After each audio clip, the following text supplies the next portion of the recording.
all the hope that the present has brought us, facing the rising sun of a new day begun. Let us march on till victory is won.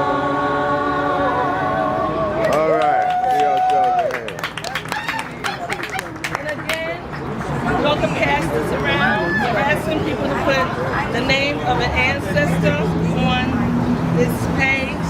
So what we're going to do, just to let you know what this young woman has set for us and our established elder, is that we read the proclamation. So before we read the proclamation, she's going to speak. Okay. I will speak.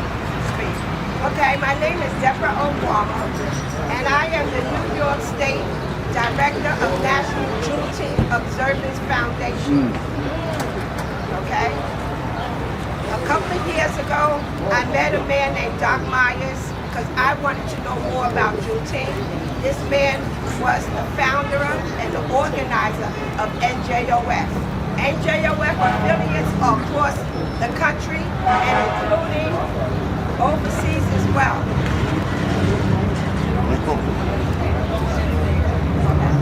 Overseas as well. So what his mission was, he was the one that got 43 states in the United States to recognize Juneteenth as an observance in 43 states.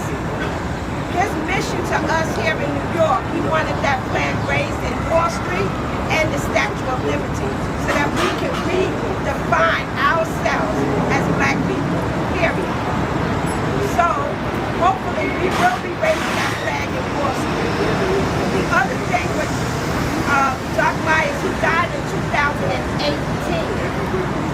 So what happened with that, we had other members, and one of our most famous members is, of course, everyone knows about Oprah Lee. She's the 96-year-old lady that is walking across the country, raising Juneteenth awareness and freedom for Juneteenth. Yes. Miss Oprah Lee, when Doc Myers died, she decided along with other elders in our national organization. Now this is national. We meet every Saturday with people from Oklahoma, Texas, Washington, D.C., the state of Washington, Alaska, all over. We did petitions, we did all of this. But Miss Oprah Lee said after Doc Myers died in 2018, we're going to push forth this piece of legislation, regardless if 4 states were not recognizing Juneteenth. And those states was North Dakota, South Dakota, and Hawaii did not want to recognize or have any type of observance for Juneteenth. So we went forth and pushed that holiday. But even before I say that, in 2001, there's an organization here in Brooklyn that Doc used to come from Mississippi and visit with them, trying to push the Juneteenth legislation, and that was Brooklyn Heritage House. In 2001, they went to Albany. The observance did not get passed until Pataki in 2004 for New York State to have an observance, okay? So now I'm gonna backtrack again with Miss Oprah. Miss Oprah said, I don't wanna say words today, y'all gonna get out there and call every goddamn congressperson you know and every senator in every state is gonna get this bill passed. And I am gonna make sure that I'm in the White House giving Joe Biden the first pen to sign this into a federal law. And that's exactly what she did. And Miss Oprah, she gave us our charging papers. And I'm telling you, she is still going strong to this day, okay? You see her on TV now. And the other person I just also want to recognize too is Athenia Rodney. She was the first one ever to have Juneteenth NYC as a 501c. She has the largest one in Brooklyn. And what I do as the New York State Director, I'm bringing together all of the organizations that have been doing Juneteenth for us to come together and raise this flag. This flag. And this flag, the creator is still alive. His name is Ben Hake. He's in Connecticut. Hopefully he will be joining us in Wall Street. You can also have the Black Liberation flag, but this was his vision to the people in Galveston, Texas in 1865. Okay? So that is the reason why this is the Juneteenth flag and not the Black Liberation flag. And this is the only flag in the United States Congress that was recognized by our U.S. Senator, which was Chuck Schumer. So this is the only flag, along with the American flag, that is recognized. So all of these other flags that's going up, that's fine. But this is the only two flags in this country that is recognized by the United States Congress and is patented. So I advise people, please, don't get it on Amazon, don't get it on Walmart. Contact njos.org or myself so that you can buy the flag so that we can get the royalties and the recognition for this flag as well. And I'll just read you very shortly about a little bit about NJOF. It's to bring all Americans together to celebrate a bond of freedom through the recognition of the observance of education and historical preservation of Juneteenth for all Americans. We're also working on Juneteenth 101. Juneteenth 101 is to push that legislation in every public school across this country, regardless if they want to hear it or they don't want to hear it. They're gonna hear it because I know we're gonna push behind this. Juneteenth, for all true purposes, the Juneteenth flag represents freedom, jubilee, and the ceremony for critical in our American history to acknowledge the unselfish accomplishments of our ancestors, and we all know what they have done, okay?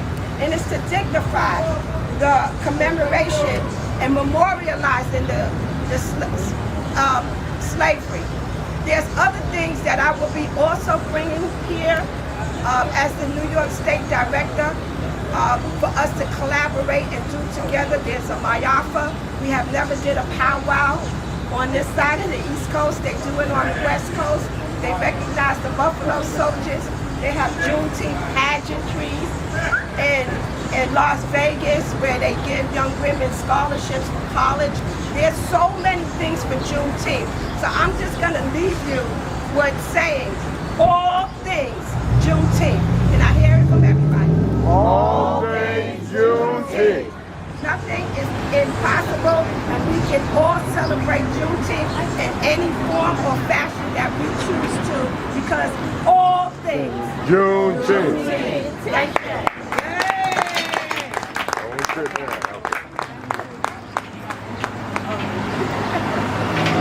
Light doesn't make sound for the wall, it makes sound for the camera. So we're going to read the proclamation, and I'll read her. Unfortunately, she didn't make it. But do we have any youths in the house that want to read her part? Because you don't have to memorize it. Any young people? Excuse me? Well, she's not here, and we don't have a microphone to go up to the phone. How far? I feel bad. That's her best friend. And she's going to fight for her best friend, because we know how to fight for our best friend. So she's saying I can't give away her part unless I ask her, but she's not here. So she said, can she do it over the phone? But we don't have a mic that picks up the sound, so it's not, I will personally figure out. Someone's car. Okay, okay, Sierra, you like to read? Okay, thank you.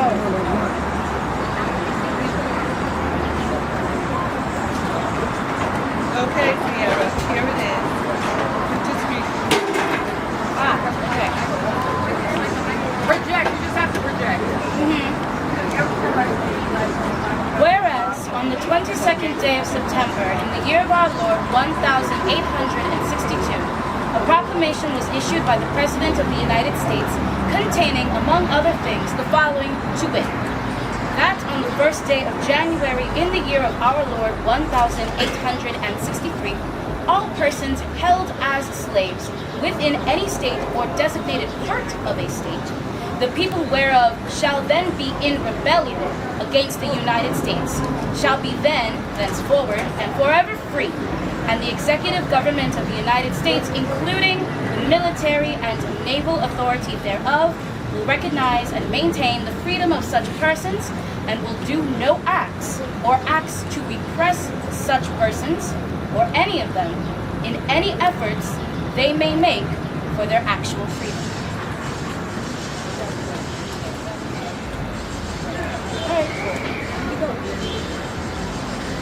That the executive will, on the first day of January aforesaid, by proclamation designate the states and parts of states, if any, in which the people thereof respectively shall then be in rebellion against the United States, and the fact that any state or the people thereof shall on that day be in good faith represented in the Congress of the United States by members chosen thereto at elections wherein a majority of the qualified voters of such state shall have participated, shall, in the absence of strong countervailing testimony, be deemed conclusive evidence that such state and the people thereof are not then in rebellion against the United States.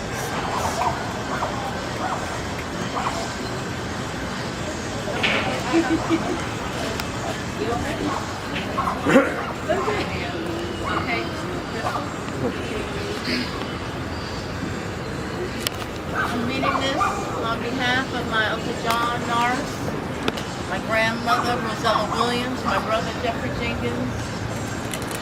Now, therefore, I, Abraham Lincoln, President of the United States, by virtue of the power of me vested as Commander-in-Chief of the Army and Navy of the United States in time of actual armed rebellion against the authority and government of the United States, and as a fit and necessary war measure for suppressing said rebellion, do on this day, on this first day of January, in the year of our Lord, 1863, and in accordance with my purpose so to do, publicly proclaim for the full period of 100 days from the day first above mentioned, order and designate as the states and parts of states wherein the people are therein respectively are on this day in rebellion against the United States, following to it.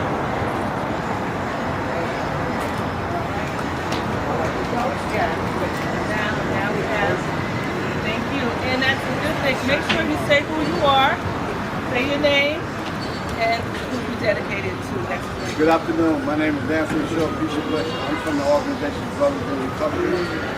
My ancestors that I would like to commemorate is my mother, Bunny Shaw, and my grandmother, McMillan. My capture this afternoon in the proclamation comes from young Adele Reed. Now, therefore, I, Abraham Lincoln, President of the United States, by virtue of the power in me vested as the Commander-in-Chief of the Army and Navy of the United States in time of actual armed rebellion against the authority and government of the United States, and as a fit and necessary war measure for suppressing said rebellion due on this day of January in the year our Lord 1863, and in accordance with my purpose, so do publicly proclaim for the full period of 100 days from the day first above mission, order, and designate as the state and part of the states wherein the people therefore respectively are this day in rebellion against the United States, the following to wit.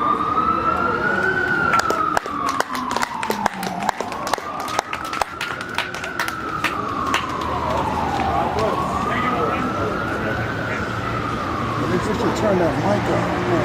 The mic is not working. Carry it out.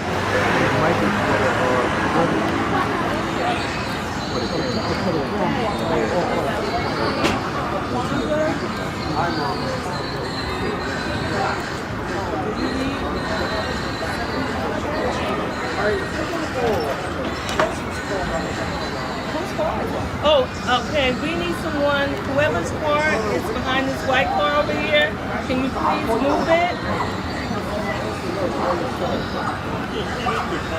Who got a double parked car? One's here. Orange car, need to move. Orange car, double parked. It might be inside. It could be over here too, right?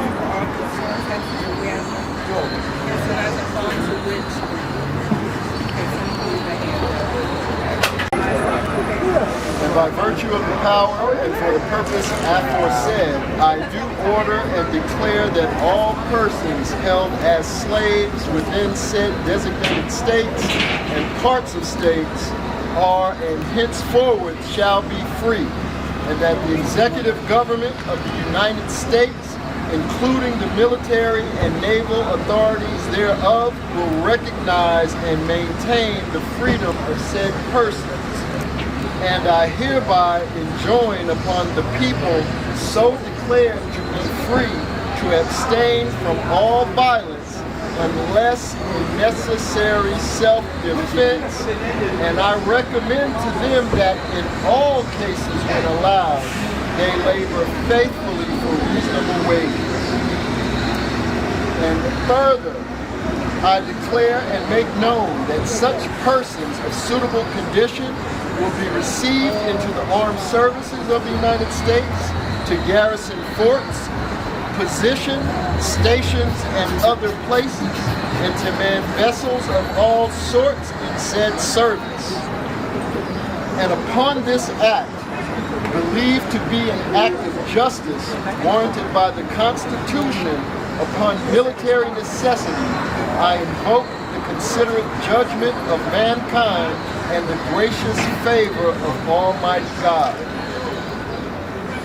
In witness whereof I have hereunto set my hand and caused the seal of the United States to be affixed, done at the city of Washington this first day of January in the year of our Lord 1863, and of the independence of the United States of America by the 87th, by the President Abraham Lincoln.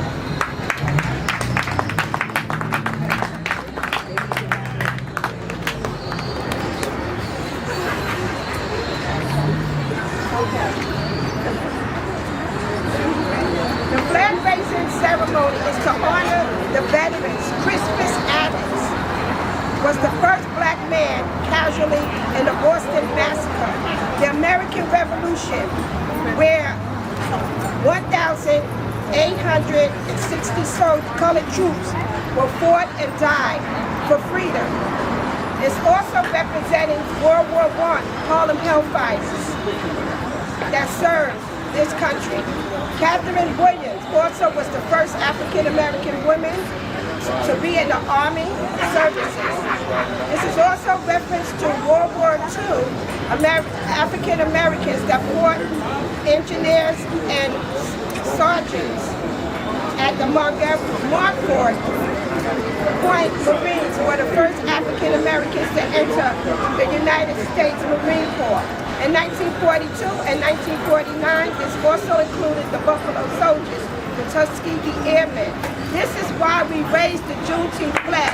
It's to honor our veterans that fought in this war since 1619 and never got the recognition that they need, and they still not getting it now. We still have a fight to go, okay?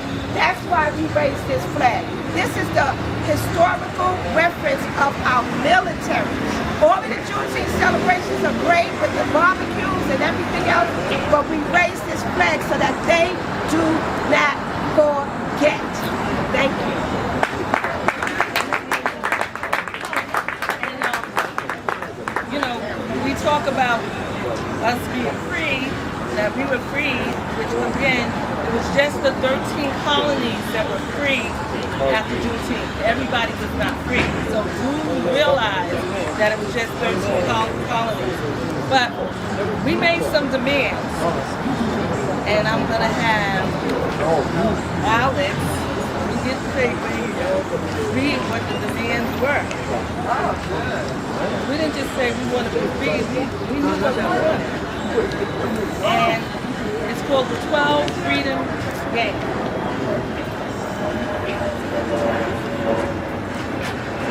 My name is Alex. I'm a brother in recovery, and I'm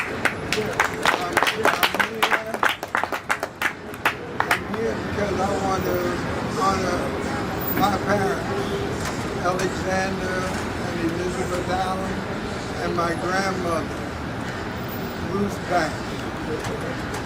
They're the ones that taught me about Juneteenth. I didn't learn it in school. I didn't learn it in school. I learned it from my family. And I think we all can't depend on the school to tell our history. We all need to take this information and share it with us, particularly with our children. These are the 12 freedoms gained.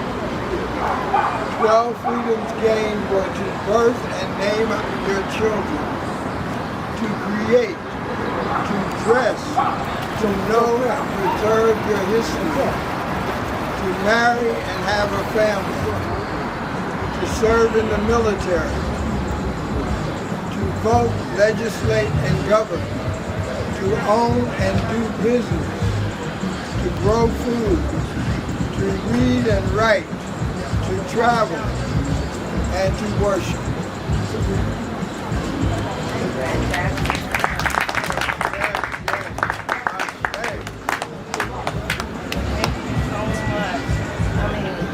That's just amazing. The birth and name your children. You take a lot of these things for granted. Create, dress, wear what you want to wear. So this is what we wanted, and we're still fighting for a lot of that. Sometimes people don't want to, respect our name, or respect our dress, or respect the things that we do. So also, I just want to say Juneteenth is also known as Emancipation Day, Freedom Day, so there's various names for it. It symbolizes the end of slavery and commemorates the reading of Republican President Abraham Lincoln's General Order No. 3 on June 19, 1865 in Texas, which announced the freeing of the slaves. So I like to say enslaved, because one of the reasons we became free is because we were not tolerating. So we was doing work slowdowns, we was fixing food with poison in it, we were doing all kind of things, and it's like, okay, we gotta free them or they're gonna free themselves. So don't think for one bit, just think about yourself. You don't even tolerate mess on your job, so you know they were not tolerating that. So don't let everyone give you that illusion that we were there just happily singing and whatever. No, we were singing to remind other people what we were going to do later. Okay, so I want to say, I want everyone to continue to put the names, and we'll probably do libation before the show, because the person still isn't here. And I would like for it to be done properly. But in the meantime, if you would like to get something to eat and drink, Utanga has food. You can order on this side or drink on this side. There are vendors here. There's a vendor here, and there is artwork. Sanaa, would you like to say something about your artwork? Well, Sanaa and Sakina, they are the artists for the night. And Sakina takes film, and she takes out of the videos, that the old videos we used to do or whatever, and she makes film, makes pictures out of that. Sakina, she's inside already. And Sanaa, she loves using colorful artwork, the word love and some other things. Hey, how you doing? Long time no see. Sorry, girl. But anyway, we are here, and we are gonna make this a joyful celebration. And the one thing I want to say as we're here is that make sure you hug somebody, because we were denied hugs. make sure you tell somebody hello. We used to have to look down when we saw each other. We couldn't even look at each other. And we're still doing that today. I tested it on my way from the train station to here. I said, I'm going to say hello to everybody. And some people were startled. Some people didn't say hello back, but some people did. So that was denied us. So we should not continue on. It is our legacy to bond together so we could actually have a legacy. So I thank you all. Please enjoy and please stay for the show because it's going to be very, very dynamic. Thank you. They do that up here. I didn't get that in Maryland, but they got that up here.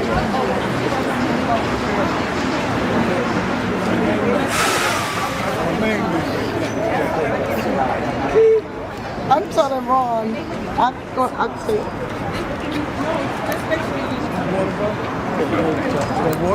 I'm okay, thanks, bro.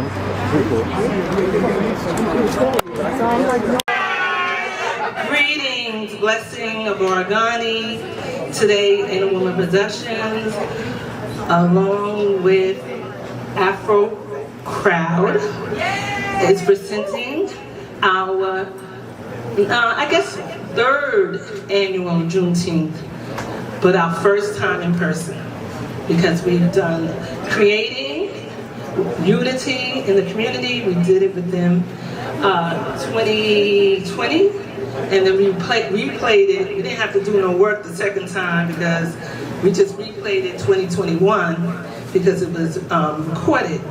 So Juneteenth, of course, is a very, very special holiday. Particularly my father, we've been celebrating Juneteenth for, must have been like maybe 17 years, maybe even more than that. But my father has gone on, and he left a legacy because we have a Juneteenth cookout every year on the Saturday before Father's Day. And I wanted to say Happy Father's Day to all the fathers, because you all are so significant, you count, you matter, and we love you. Then the other thing is, we don't want to forget that this is Black Music Month. So we kind of entwined some speaking about freedom, and we're going to hear some performance, sing, and not forget that this month, Black Music Month, I can't tell you the name of the two women that started it, but these two women were from Harlem, and they were working in the industry and felt that we wasn't being recognized, because I actually got to speak to at least one of them. I'm very bad with names, and they explained why they started Black Music Month. So before we get started, okay, I have Craig here. Hi, Craig. Craig's in the house. Hey. I need that postcard with everybody's family's names on it. That, you know, the thing we signed when we first came in. Okay, because the libation person still isn't here. So we're going to kind of just say names or what have you. But in the meantime, I think we're going to have Queen Deborah Obama come up and speak a little bit to get us started.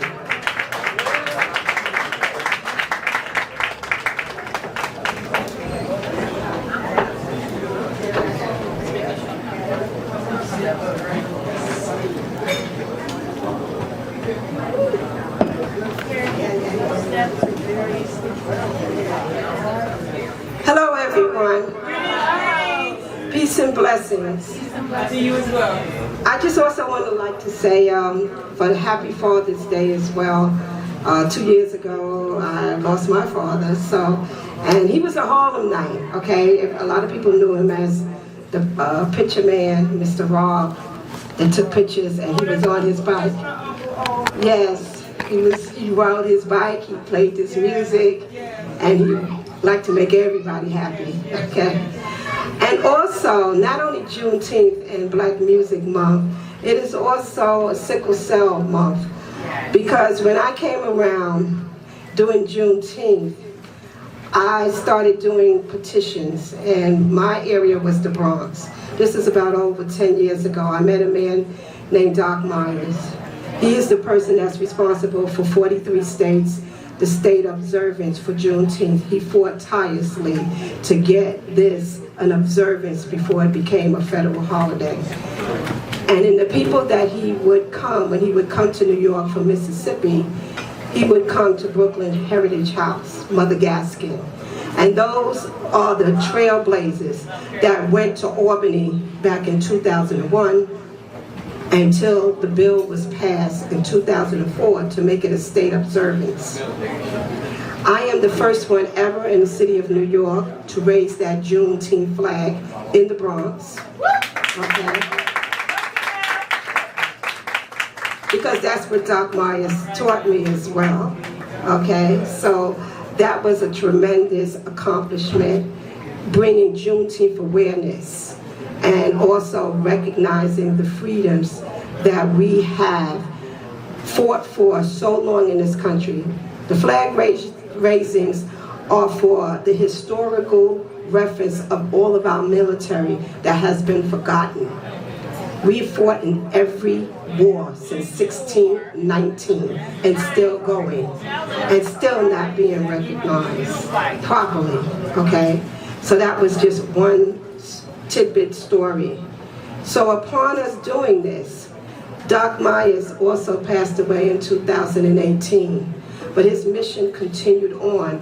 I am now the New York State Director of National Juneteenth Observance Foundation. Thank you. So upon my mission is to bring all things Juneteenth, everyone that has been doing Juneteenth celebrations, their picnics, we know what the picnics were, right?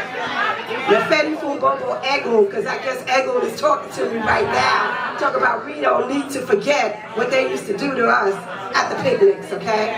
Nefedi Fum to my ancestors, okay? But the barbecues and all of the Juneteenth celebrations came about because of all of the work that we've done. So, and especially in the city of New York, we have one of the largest Juneteenth observance foundations. She's also a member. Her name is Althea Rodney. She gave one of the largest Juneteenth NYC in Brooklyn. So we have all collaborated together to hopefully raise that Juneteenth flag at Wall Street and at the Statue of Liberty, because that was also Doc Myers' dream. And also saying that is that we know that the legacy has to continue on with this celebration. And we have to get history correct with this Juneteenth. And that is one of my major missions as well, bringing everyone together in all of the celebrations, but also please recognizing that we cannot have other people tell our story. Thank you. Okay? Thank you. Right now, with NJOF, we meet every week, and we meet with people all across this country that's doing Juneteenth. And that federal holiday wouldn't have never went through if it wasn't for the gracious, I guess, that kicked our butt on Zoom, Miss Opal Lee, the grandmother of Juneteenth. She is 96 years old now. She is a member of our organization, NJOF, along with others. But when Doc Myers passed away, she said, we're gonna push that bill through no matter what. You better get on the damn phone and call up all your Congress and all your elected officials to get that federal holiday done, because that's what Doc Myers would have wanted. And we are still living out his legacy. So we have to thank Miss Opal Lee, and she kept the promise, and she continues to keep the promise. And she said, once it's done, I'm gonna make sure I give our president his first pen, and he better sign it. And he sure did. Didn't he sign it? Didn't he sign it? So again, we have to really, really thank all of those. And the person also I want to give credit to that created that Juneteenth flag, that was his mission. And also we do recognize, of course, the Black Liberation flag, the Haitian flag, the Jamaican flag, but it's only one Juneteenth flag. And the creator of that flag is Mr. Ben Haight. Hopefully he will be back here in New York at Wall Street so that he can talk about his flag. He's in Connecticut, he's still alive, and he's still an NJOF member and still fighting the fight in his age as well. So I want to thank everyone. I want to thank Kwanzaa Film Festival for always, my sister, for us collaborating together, just not with Juneteenth, but with Kwanzaa as well. I just would like, I'm just so humbly and grateful that there were so many Juneteenth celebrations I went to. Unbelievable. But that's what we need to do, and we need to get the message out, and we need to constantly teach our young people. Thank you, and have a beautiful event for Juneteenth. Thank you.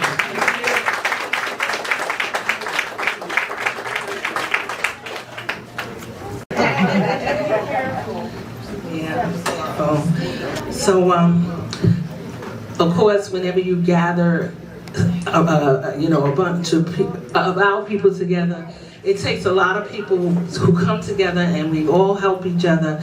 And right when I was saying, why am I doing this? My God, I give so many events, free at the door. I go home and I count my little pennies and I'm like, why am I doing this? But then came Afro Crowd. Afro Crowd is an organization, a network that is making sure that Wikipedia gets it right. A lot of times, when you go on Wikipedia and you put someone's name in that you think is real important, you don't see it there.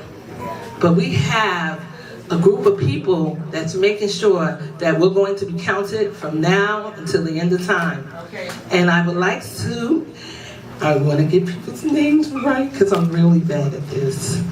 Sherry Anton, I would say the name. Okay, Sherry Anton, come and speak a little bit about Afro Crowd. Thank you.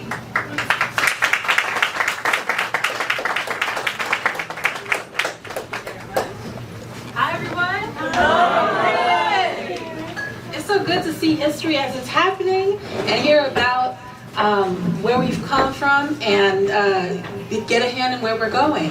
So very quickly, Afro Crowd is a Wikimedia user group, and what that is groups of people who make sure, like she said, that we're getting it right online and that we're not left out of our own stories, our own narratives, right? So we, every month, we try to hold some kind of event so that we can gather people in our community to make sure that we're getting online and adding to our history, fixing it up, make sure that people are not left out, that when you go on Google or you go somewhere, that you will find us, that we're not left out of our own story. Okay. So if you're interested, we hold free training, we hold events.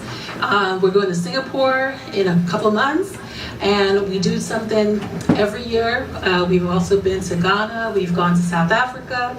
And all of that is to connect with the global community that's working on the knowledge that we know about each other. And if you know yourself, right, what does that mean? If you know yourself, then you can be empowered, you can move forward with the sun at your back. But what's more important is that that we know that we can be involved in that. So that's my spiel. And I dressed in the colors today of the flag. What do you think? Looking forward to meeting y'all. And if you're interested, there's a sign-up sheet at the front so that we can stay in touch if you like. Thank you.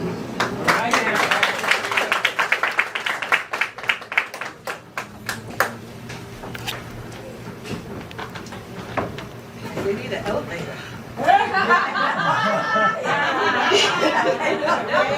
So now, we're trying to stay in order. but we're gonna have someone who's always a part of our production in some ways. If you see my earrings, I usually have her earrings on that she makes. Everybody wears her earrings. I see her earrings all over the TV. Her earrings deserve a Grammy because they're everywhere. But she's gonna come and sing Sophia Loren Coffey.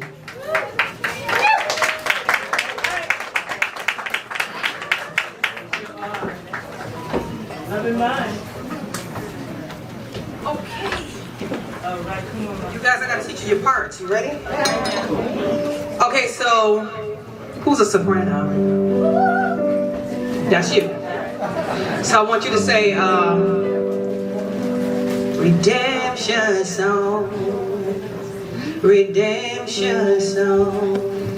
All right, now who's an alto? Altos, I want you to say, after they say redemption song, you go, these songs of freedom. Now you guys, sopranos, gotta hold that word song. So when they come in with these songs of freedom, that's underneath. Are you ready to practice? Okay. 5, 6. Redemption song. These songs of freedom. I want to hear that song. Holding. Redemption song. So when you get these songs of freedom, they all sound together. Okay, you ready? Let's practice. You ready?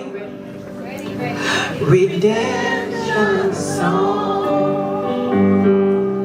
These songs of freedom. Oh, it sounds good. I need you louder. Redemption song.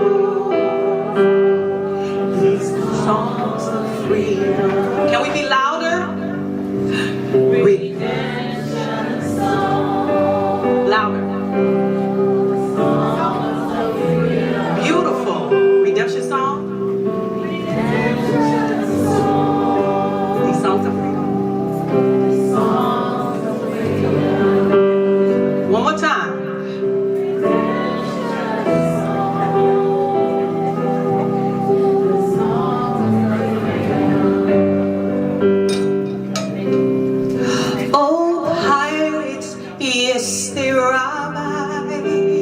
Sold I to the merchant ships. Soon after they took I from the bottomless pit, but my hands were made strong by the hands of the Almighty. We forward in this generation triumphantly. Won't you help me sing these songs of freedom? 'Cause all I've ever had, redemption songs of freedom. Redemption song. Redemption songs of freedom. Emancipate yourselves from mental slavery. None but ourselves can free our minds. Have no fear of atomic energy, 'cause none of them can stop the time. How long must they kill our prophets while we stand aside and look?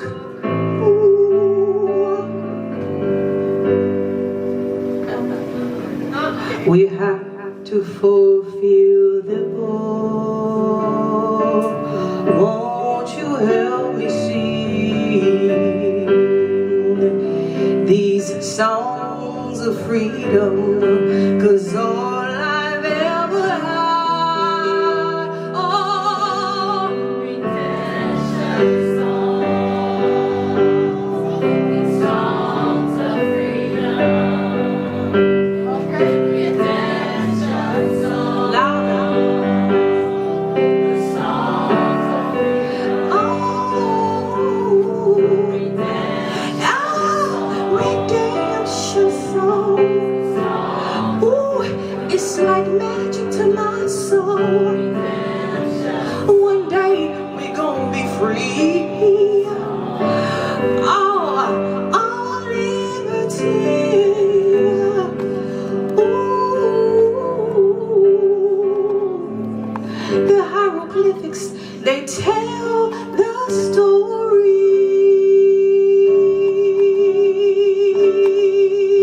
redemption song.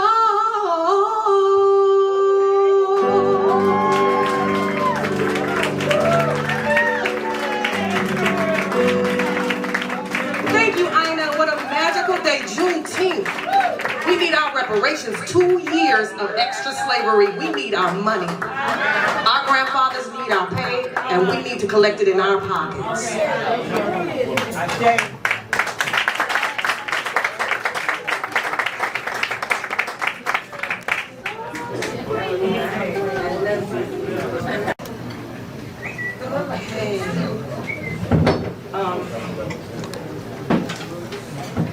We have Dr. Yusef Salaam coming to speak. But before he comes to speak, we're going to have Julius Hollingsworth to share the comparison of Frederick Douglass to Dr. Yusef Salaam, who is a living hero. And you know, Frederick Douglass, he's one of our ancestors that didn't take no for an answer. So we are going to have Julius Emmy Award-winning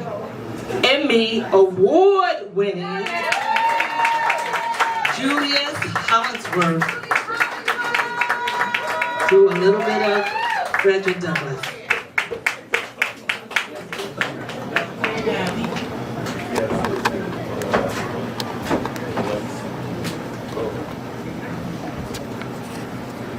So, Frederick Douglass, friends and citizens, I need not enter further into the causes which led to this anniversary, when many of you understand them better than I do. You could instruct in regard to them. My business, if I have any here today, is with the present. We have to do with the past only as we can make it useful to the present and to the future. Let me repeat that again. We have to do with the past only as we can make it useful to the present and to the future. Deeply rooted, that's what we need to be. And from that root and understanding that part of who we are, we can move forward to the present and the future. And now I'd like to introduce Yusef Salaam.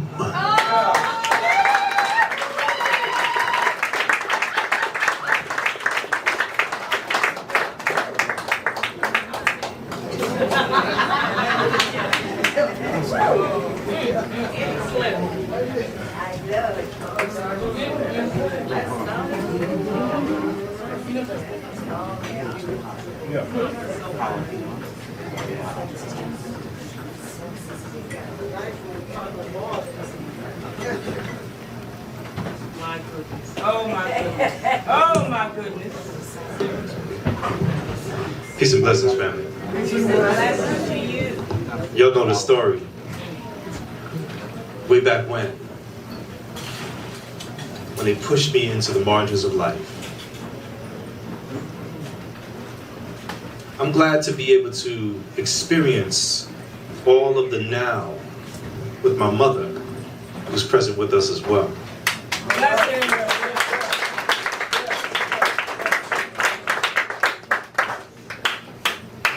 This Juneteenth, I decided to play dress up. Nice. But not really, I've been dressing up since I was 15. Come on, well done. Having to put suits and ties on because I had to present myself before the courts for illegal lynching.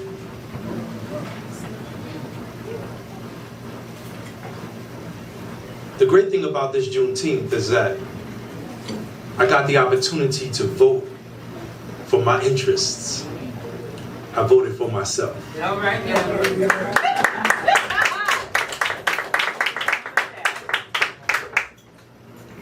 So those of you who know, I'm running for city council.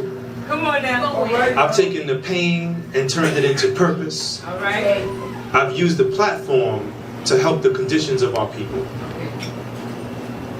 People say, well, what does he know about politics? This is not politics as usual. Not.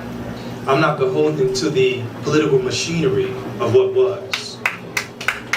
Because I gotta tell you, what's necessary today is for us to chart a way into the future with brand new eyes, with brand new thoughts, with a brand new mind. Some of my counterparts that's running in office, running for this seat, they'll tell you that this is about a neophyte, a brand new person who's never been seasoned before. They forgot that I've been fighting for freedom and justice and equality for 34 years. This is 34 years later. 1989 was 34 years ago. I was 15 years old. And the best thing that happened to me was the case. And people often say, how could you say the best thing that happened to you was the case? Because they don't understand that the Central Park Jogger case is actually a love story between God and his people. It's a story of a criminal system of injustice placed on trial in order to produce a miracle in modern times. It's a story of how a people can be brought low only to raise high. A people can be buried alive only to be forgotten. The system will forget that you are seeds. And instead of a social death, we got the opportunity to emerge like the phoenix from the ashes. Because as they built the fire to consume us, they forgot the owner of the heat.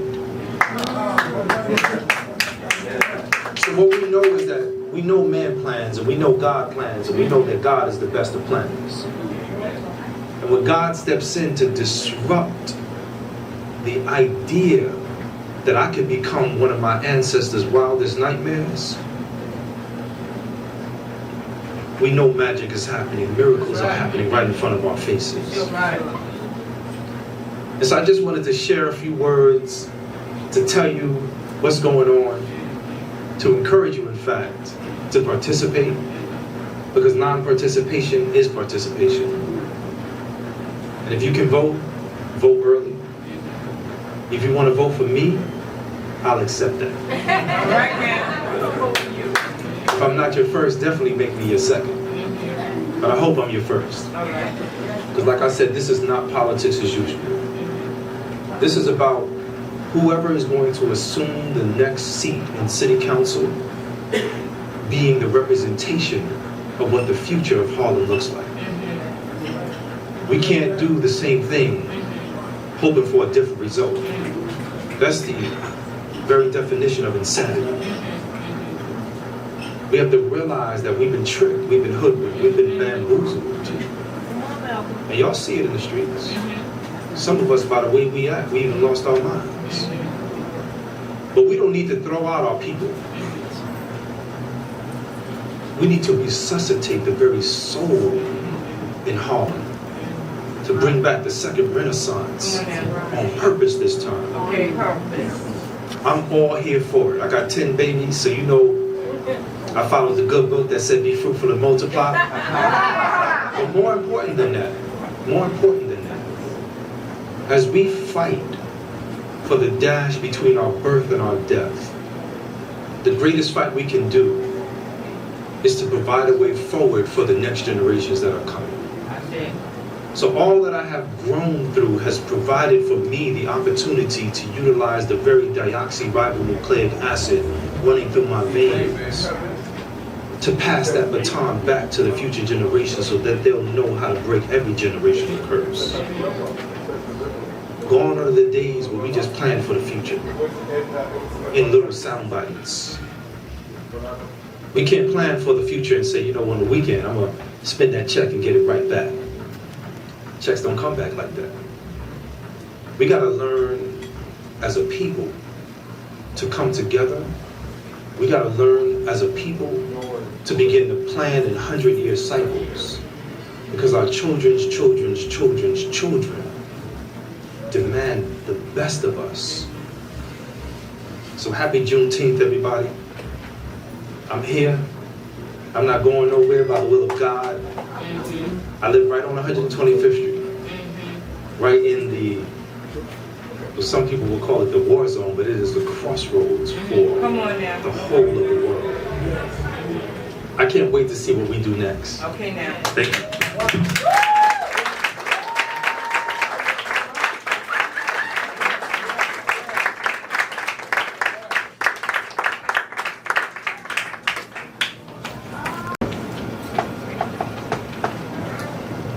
You know what?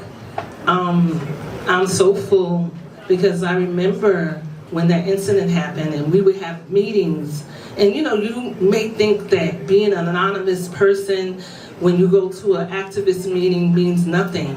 But I remember his mother bringing him to a meeting when they were fighting this fight, and to see this now, every little person, every person, when you sign a little signature to anything, it counts.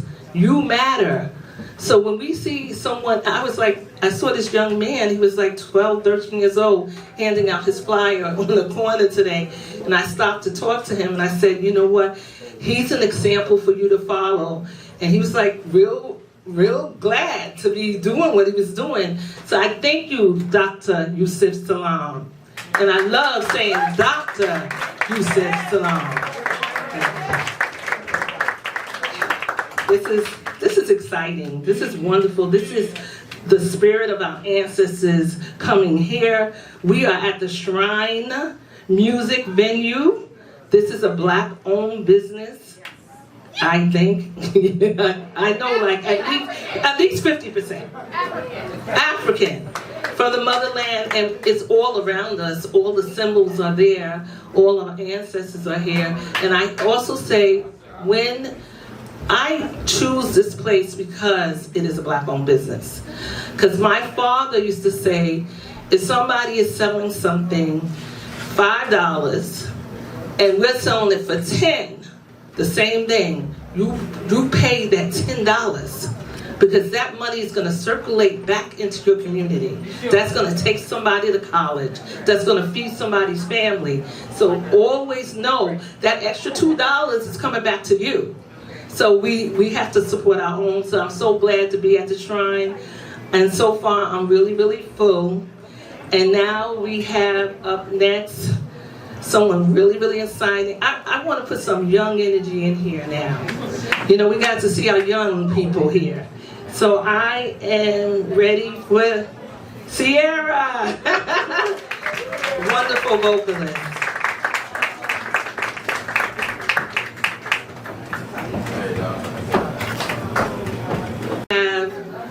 Khadija Mohammed. She's going to do a speech by Sojourner Truth called Down That Ancestor. And then we'll have another treat after that with another speaker. Come on, Khadija.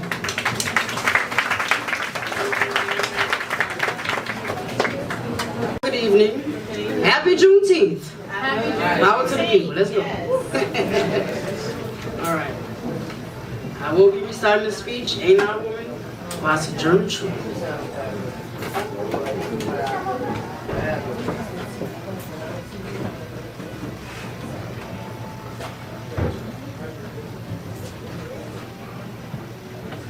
Well, children, where there is so much racket, there must be something out of kilter.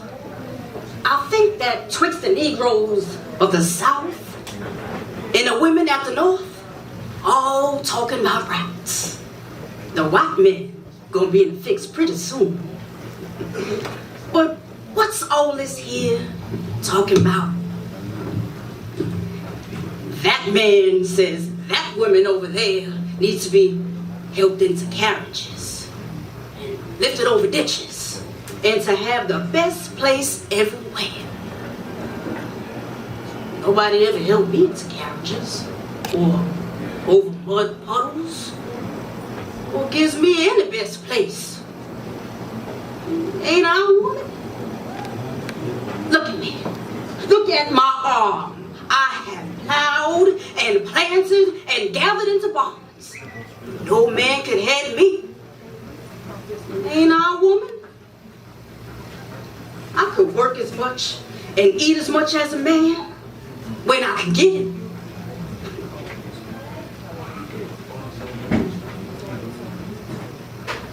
And better lash as well.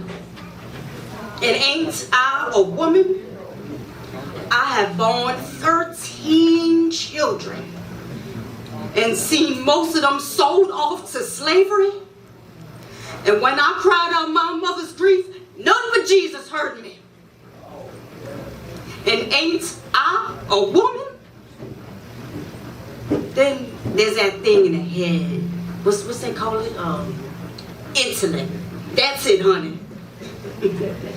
What's that got to do with women's rights or Negroes' rights? Then a little man in the black over there, he said women can't have the same rights as women because Christ wasn't a woman. He said women can't have the same rights as men because Christ wasn't a woman. Where did your Christ come from? Where did your Christ come from?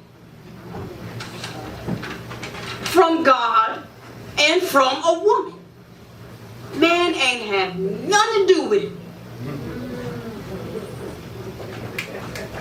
Now, if the first woman God ever made was strong enough to turn the world upside down, all alone, these women together ought to be able to turn it back and get it right side up again. And now he's ready to do it. And these men better let him. Obliged to you for hearing me. And now old Sojourner ain't got nothing much more to say. All right, good night.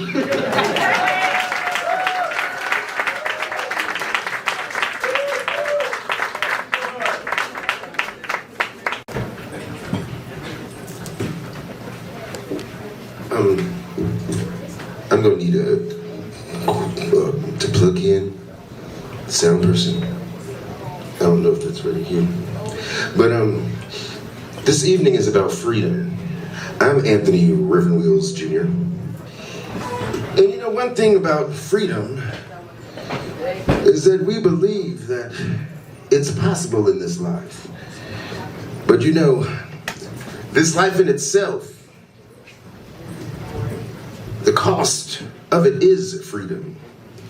So because when we were a part of everything that was or is, then we knew that we weren't free because we are a part of everything that is. And because we are a part of everything that is, we are never free. Every action that you take is going to be a reaction to something else. We affect each other. We are one thing. We are all a part of that one thing.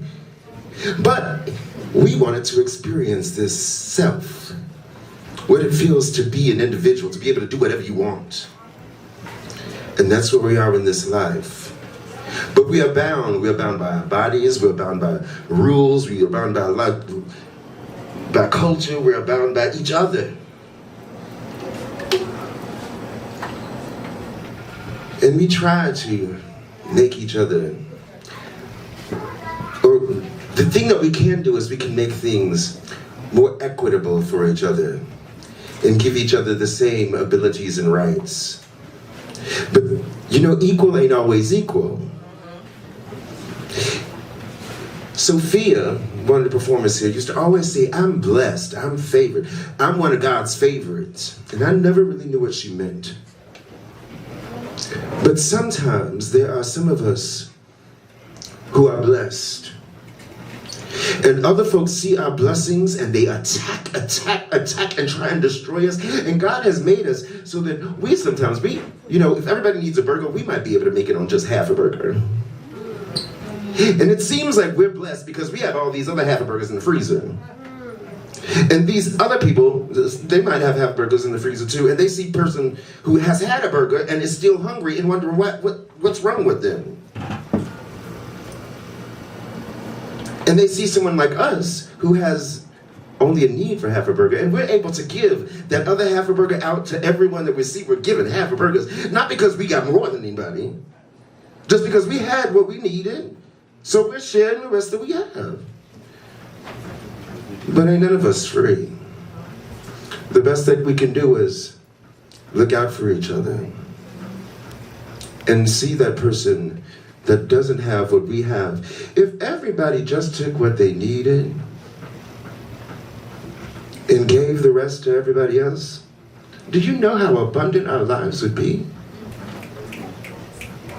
How abundant our lives would be if every bit of joy that we had, we shared it with someone that didn't have that joy. How much joy we would have. If we could look at our neighbor who's in sorrow and take on a little bit of their sorrow and say, okay, cry on my shoulder. How much less painful our sorrows would be until we are free again. But for now, we're here. And we're just trying to make the best of it.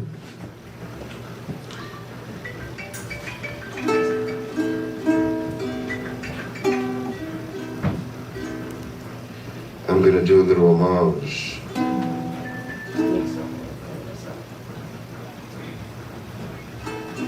Are we here?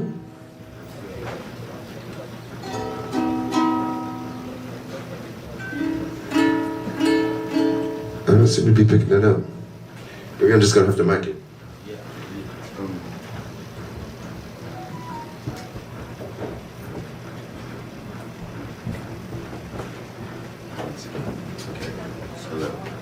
I lost the mic.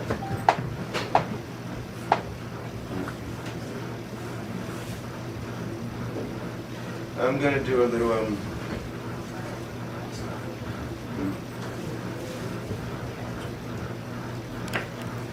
This is a little homage to a great woman who I admire highly, Miss Nina Simone, who was one of the most big, just songstresses of freedom. Behind was the music. She has said before that oh no, I'm sorry, I'm quoting somebody else. That was Tina Turner who said that. But they are both are great women who, the lives that they left behind such a gift for us so that we can go through our struggles a little bit more easily because of the struggles that they went through, because of the pains that they've gone through, and because of the fact that they were able to translate that into music. And every time I sing one of those great divas songs, and divas, I have to say the name.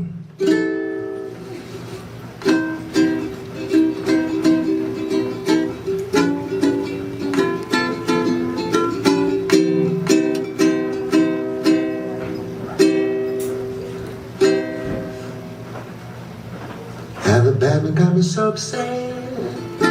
Tennessee made me lose my rest. And everybody knows about Mississippi. God damn. Alabama got me so upset. Tennessee made me lose my rest. And everybody knows about Mississippi. God damn. God damn. Black cat across the path. Think every day gonna be my last.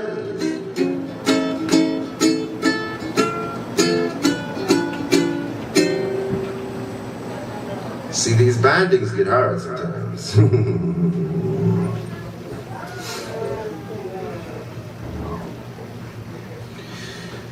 Okay. Sometimes you gotta confront the thing in the face. Sometimes art imitates life. And life is hard sometimes.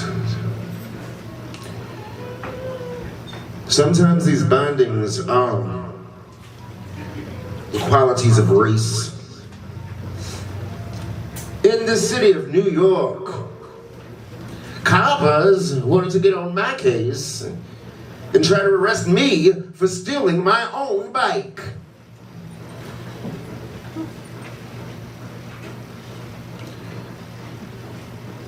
But that couldn't stop me. That was when yesterday evening, I found a little bit of joy. I went to the Stoop in Harlem, which was a magnificent event, people singing jazz music and dancing in a little street. It was delightful. And then taking the train home, somebody stole my iPad. Then you get home, and then your mind takes over. This thing called depression takes over. And it makes it so that you feel like you can't do nothing. Like the biggest joys are wiped out by your mind. We are bound, we are not free. We have to try and help each other as much as we can to get through this thing called life, because it ain't easy. It ain't easy. And if you think it's easy, that's because you should be helping somebody else who ain't got it easy.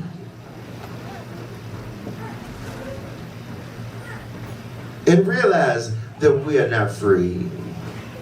But we have to help each other to make it the best that we can.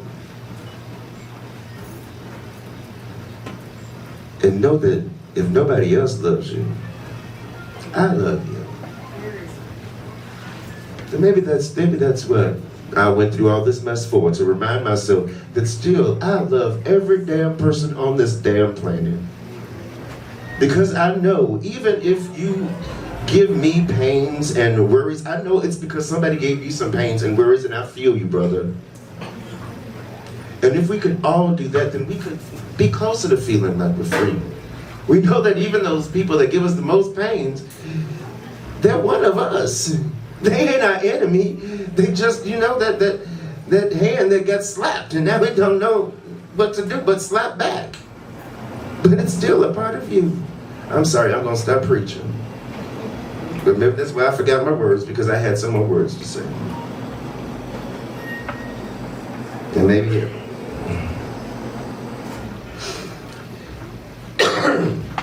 let's get back to the song.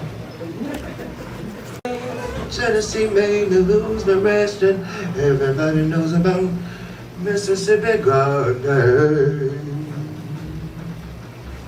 Chicago made me so upset, then Ferguson made me lose my rest, and everybody knows about Florida going down.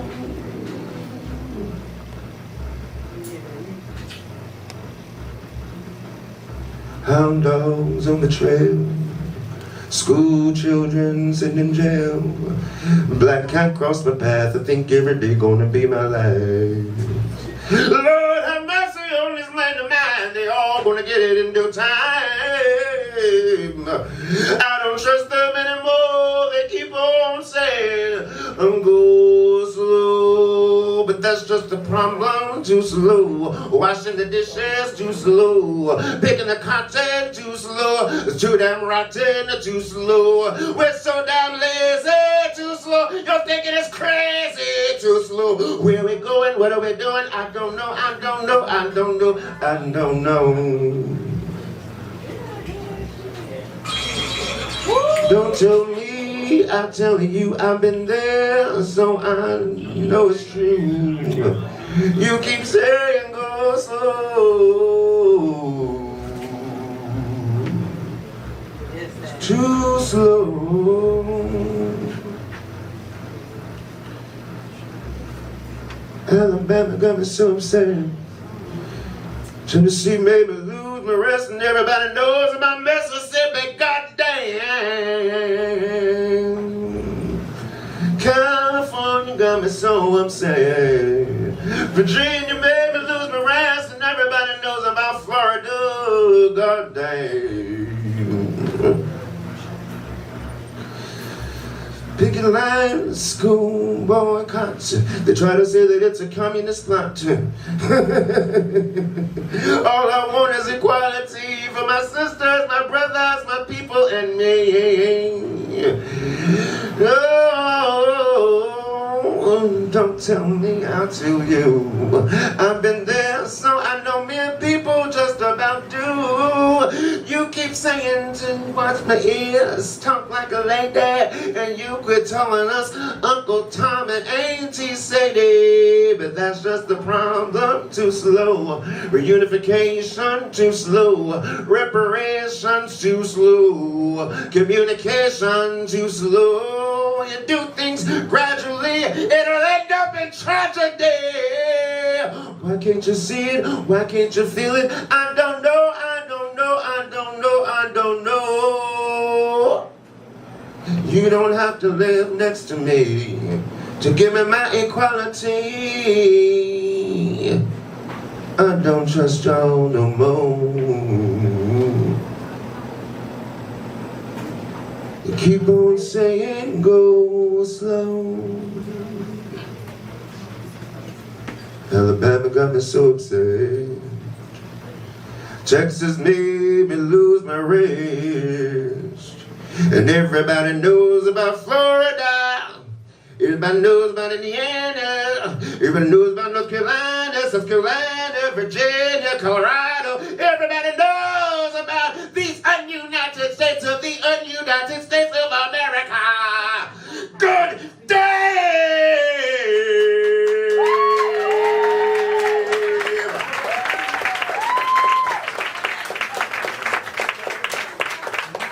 And don't let nobody point your freedom against somebody else's freedom. I just learned how much they pitted white women against blacks in our equal rights. And now they're doing the same thing with gay rights, pitting that up against black rights. And the education system needs to be able to educate everyone. Oh, Lord God. Love. That's the only cure. Love. Love as much as you can, as hard as you can. And when you have some free time, then look at me at Reverend Wheels. Follow me, listen to my podcast, 4 Loaves and a Couple of Fish. Pray for Ina. She's been bound by some things too. Her voice is acting up on her, but you know, we gotta help each other out. Give us a good word. And I love you all. How you all write notes, and then the day of you do it where your heart, what your heart tells you to do, right? You know, you just feel it, and you know the whole thing about time and too slow, or it's right on time when it happens, or why did this take so long? And we just really don't know the definition of time at all. We don't know because there's another side of this life. But what we do know is with the little time that we do have, we have to make choices. And sometimes we don't make the right choices, sometimes we make the right choices, sometimes we don't know, sometimes there's no right or wrong. But anyway, this gentleman that I'm gonna bring up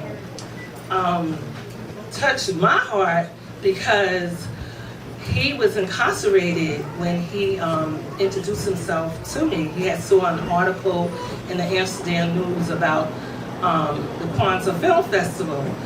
And it was kind of like, I went on YouTube and I saw him do a TED Talk, and I'm like, then I read up and I'm like, he's raising money for organizations, he's helping children with parents with incarcerated parents.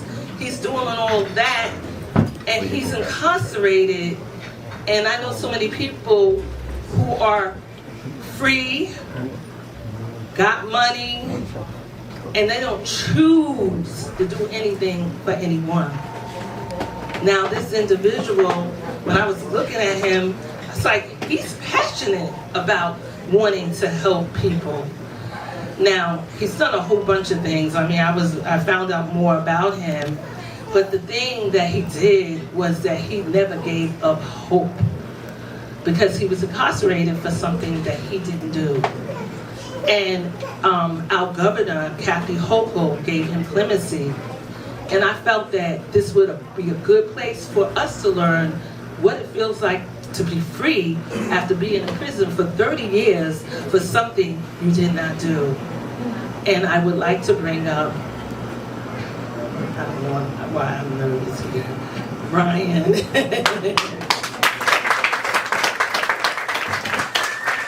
Bruce Bryan. Thank you, Queen.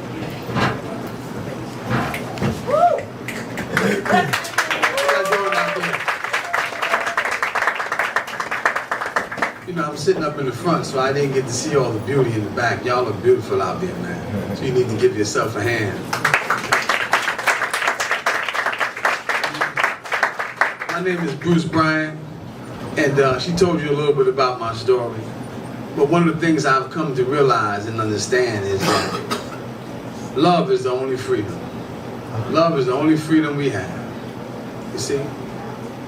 In 1865, in Galveston, Texas, on June 19, when they finally announced, when General Gordon finally announced that we were free, that slaves in Texas were free. 2.5 years after the Emancipation Proclamation. Y'all know the story, right? Yeah. 2.5 more years of what? Of free labor, right? 2.5 more years of thriving, of a state thriving in capitalism, right? Extreme capitalism. And we know about Texas today, right? They continue to incarcerate our brothers and sisters, sentence them to death. They continue to build their wealth off of oil, right? They build it on the backs of us. Black gold. We were their black gold for 2.5 years longer than we were supposed to be, right? We were never supposed to be enslaved as black folk. And some of our own people even decided that they wanted to turn their backs on us, right, and become house Negroes, you see? See, today is my first day, the first time in 30 years that I've had the opportunity to celebrate a Juneteenth outside of state graves. And boy, it doesn't feel good. I got about 50 days free. So I'm still trying to figure things out. But one thing I ain't had to figure out is my love for my people. I ain't had to figure that out. Because it was my people that kept me strong throughout those years. It was the resilience that I got from y'all. And one of the things I come to understand is pressure is a privilege. Right? Because we withstand that pressure. You have one of our brothers talk about being that seed and being buried in the ground. Right? You see, when they gave me a life sentence, they tried to bury me. But they didn't realize that I was going to bloom wherever I was planted. I made a conscious decision early on. You can lock me away, but I'm still going to thrive. My mind is still going to thrive, and I'm going to do everything in my power to maintain my resilience, just like our people did for 2.5 extra years in 1865.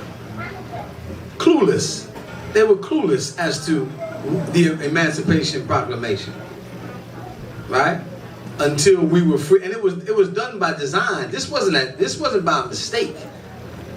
The vast majority of black and brown, the prison system of black and brown people that look like us, that's not by accident.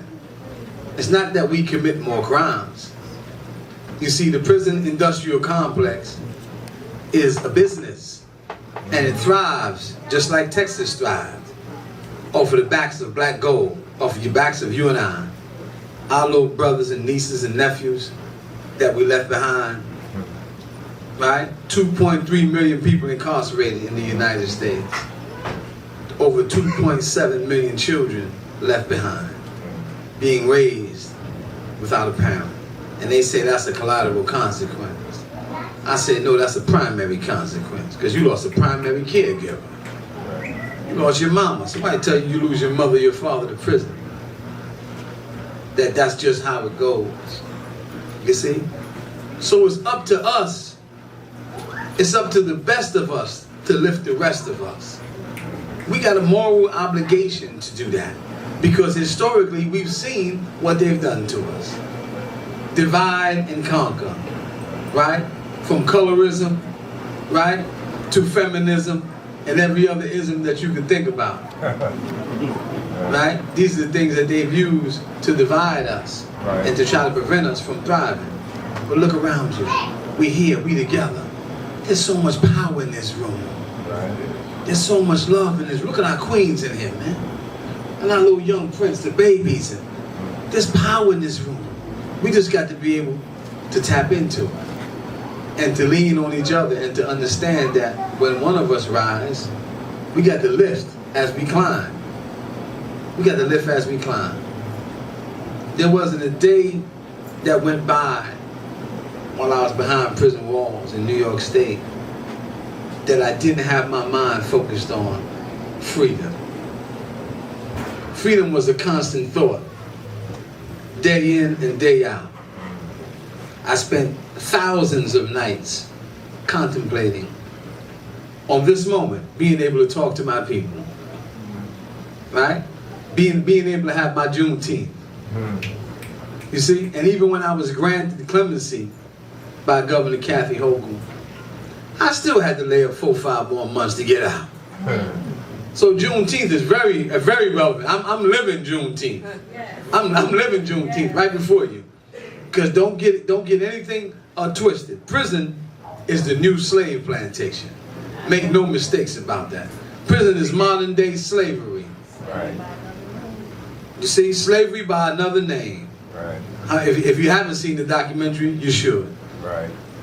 16 cents an hour, guys working in building things, building furniture, making clothing, making soap. That hand sanitizer that a former Governor Cuomo had out here selling, that was made in the penitentiary. For brothers that look like me and you, and sisters that look like us, they made that hand sanitizer. They made so much of it, they had 700,000 bottles of surplus of hand sanitizer. This is free labor we're talking about here. So make no mistakes about it, brothers and sisters. Slavery is not done. Anybody familiar with the 13th Amendment? They have every right to enslave you if you've been convicted of a crime. Read the 13th Amendment. Read the Constitution when you get a chance. And you'll see not much has changed. But it's up to us to make the difference. Each and every one of us. It's up to us to put people in place like our brother Dr. Yusef Salaam, so that they can make a difference. And if we see them not making a difference, behold their feet to the fire. If you're not going to do what you say you're going to do, brother, well, you got to go. We love you, we understand you, but you got to go. Right? We can love our people, but we got to hold our people's feet to the fire. There's nothing wrong with holding our people accountable. We got to build each other up and understand that freedom, man, freedom is based on our love for each other. You know, love is the only true freedom that we ever had. They talked about Frederick Douglass. But Frederick Douglass wasn't a slave. And he lived far apart from his mama. They took his mama and they took him from his mama and took him all the way across town. You see, his mama used to take trips every now and then just to go see, to get a peek at her son. Because she understood that the closeness wasn't measured by the distance in between them. It's probably not one person in here that doesn't know or have a relative that might be incarcerated. How many of y'all know somebody that's been in the penitentiary? Or that's in the penitentiary right now? Raise your hand, by show of hands. How many of y'all know somebody that's in the penitentiary? That's almost every hand in the room. And let me tell you something. Sometimes a letter, an email, a small message can make the difference in that person's life. Sometimes just those little things, it's the love, can help that person thrive for another day and understand that freedom can be theirs as well, but you got to embrace that love. You got to embrace that love when you look in that mirror and love what you see. Right. That's the first step to understanding that freedom. It's loving what you see when you look in the mirror, despite your mistakes. Because each of us are better than our worst mistakes. We're all better than the worst decisions we've ever made. We're not defined by the worst thing we've done yesterday.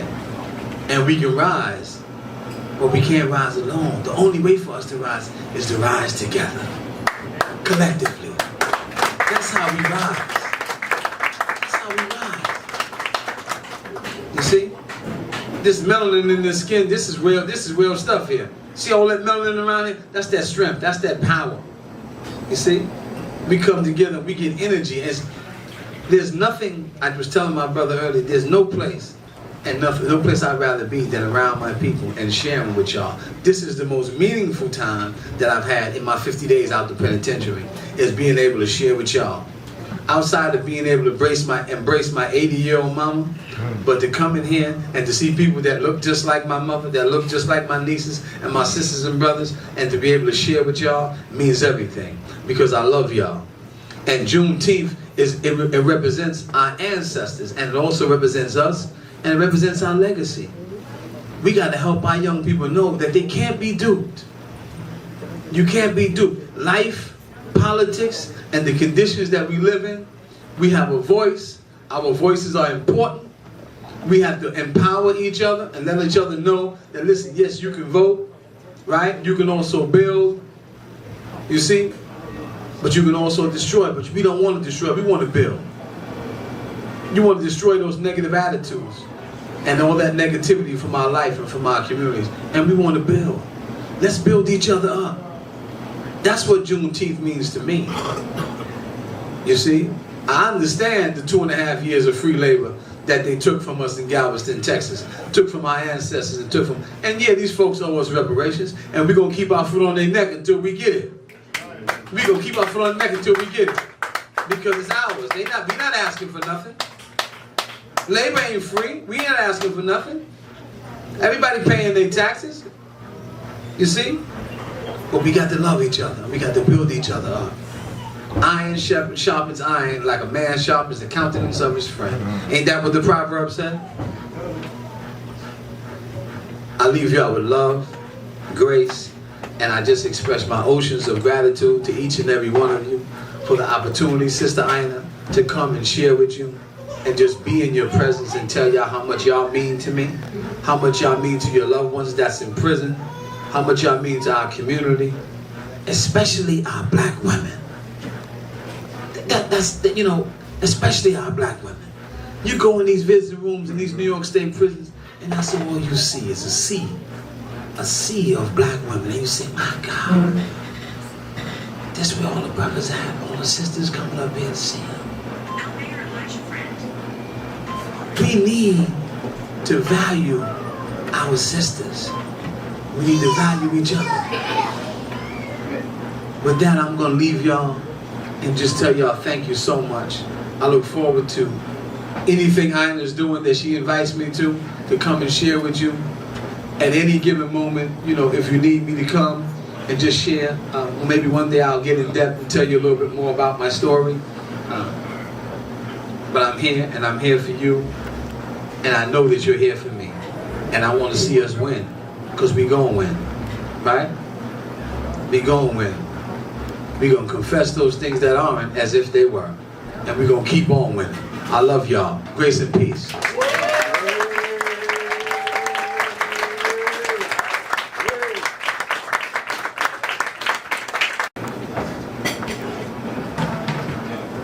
Let's give him a welcome, a real round of applause. Welcome back. Welcome back.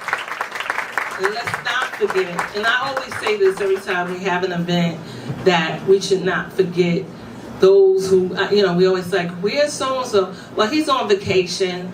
No, say what it is. He is away. He's locked up and he needs for you to visit him. He needs for you to write him. So, let's not forget, because guess what? Those soldiers that come back like this. Okay? And they're ready to be examples for our community. Now, we'll bring some more young energy up on the stage. I heard this song and it had a message. And I was like, I like to listen to hip hop and rap music, but sometimes I'm looking for something a little more deeper with a message. My son raps. Some of his stuff is deep. Some of his stuff, I don't know. So he didn't get to come, but someone did offer to do some hip hop because it is Black Music Month and we want to kind of have a variation. And so here we have wonderful, wonderful young man named Dre. Come on.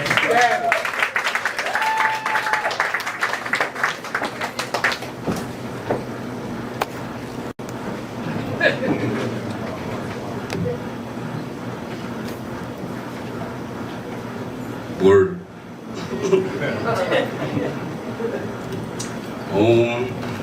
Yes, I'm a little nervous because I never really, like this word. But yeah, I wrote this song. You got the right shirt on, never give up. Word.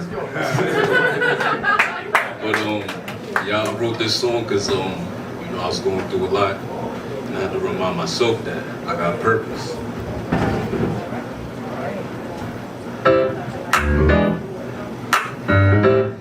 Can y'all clap for me? Hey. I'm not a rapper. And every time I come around, it be getting them nervous. Gotta stay away from clowns, never been to the circus. Remember when you told me that I wasn't shit and I'm worthless? Now just sit back and watch as I live in my purpose. I ain't even gonna lie, I gotta confess. When I looked in the mirror, I was kinda impressed. I just wanna take a moment to say hi to my ex. Without you, I elevated, don't got time for the stress. And to all my enemies that say you friend, you a dub. You ain't even know my level, I ascended above. Taking indirect shots like you entered a pub. But I could see through the hate when you tell me it's love. And I got some relatives that treated me like a ghost. I was drowning and you wouldn't let me be in your boat. You really turned your back on me when I needed you most. I was the black sheep, but now they can't believe I'm the GOAT. The secret animosity ain't what this is about. But I know you super salty, probably getting the gout. And I don't gotta say names, I ain't giving you clout. But you a wolf in sheep's clothing and I figured you out. This one for the haters, I know that you see me. I told you I'ma make it, you ain't wanna believe me. You got front row seats as I went in the hurts. Praying on my downfall, but never been in the church. And every time I come around, it be getting them nervous. Gotta stay away from clowns, never been to the circus. Remember when you told me that I wasn't shit and I'm worthless? Now just sit back and watch as I live in my purpose. I ain't even gonna lie, I gotta confess that my strength come from God the whole time I've been blessed. I just wanna take a moment to say hi to the rest. All the lovers and supporters and my guys, you the best. When I was walking around with the same clothes looking bummy and reaching in my pockets, I ain't even had no money. You heard my stomach rumble when you knew that I was hungry. So you fed me and you told me that you wanted nothing from me. It said one thing, so I made it essential. You told me to be great, never waste my potential. I had nowhere to go, you made a place in your house. And you ain't really have room, so I stayed on your couch. And I don't gotta say names, cause you know who you are. I got the spotlight, but you need to know you a star. Cause you was always there when I needed some help. And you believed in me when I ain't believing myself. This one for the haters, I know that you see me. I told you I'ma make it, you ain't wanna believe me. You got front row seats as I went in the hurts. Praying on my downfall, but never been in the church. And every time I come around, it be getting them nervous. Gotta stay away from clowns, never been to the circus. Remember when you told me that I wasn't shit and I'm worthless? Now just sit back and watch as I live in my purpose. This one for the haters, I know that you see me. I told you I'ma make it, you ain't wanna believe me. You got front row seats as I went in the hurts. Praying on my downfall, but never been in the church. And every time I come around, it be getting them nervous. Gotta stay away from clowns, never been to the circus. Remember when you told me that I wasn't shit and I'm worthless? Now just sit back and watch as I live in my purpose.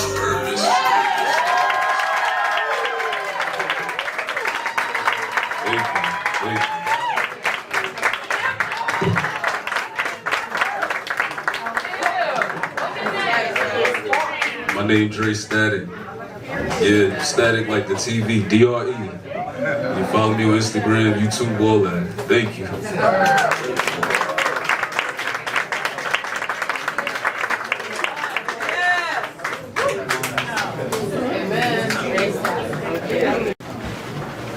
I told you so. That was cool. Purpose. I heard the song. My friend Stephen Dixby. It's like I got this young, you know how people talk, young kid, but he's not. He's a young man. I want you to hear his music, and I just love that song. It's great. Let's give him another round of applause. I want to make sure he knows that we're sending him love. We have Linda Dabo, that's what I call her, but people know her by another last name. But anyway, she's going to be talking about what happened. I got you next. I'm so sorry. The young men, I forgot they were supposed to come next, but right after this, they're queued up. So she's going to be talking about what happened after emancipation. A lot of people don't know what happened. You're just free. And that's, they go and skip a whole bunch of chapters of history, and then all of a sudden, we're singing We Shall Overcome. There's a whole bunch of things that happen in between that. And so Linda's going to fill us in on some of those things.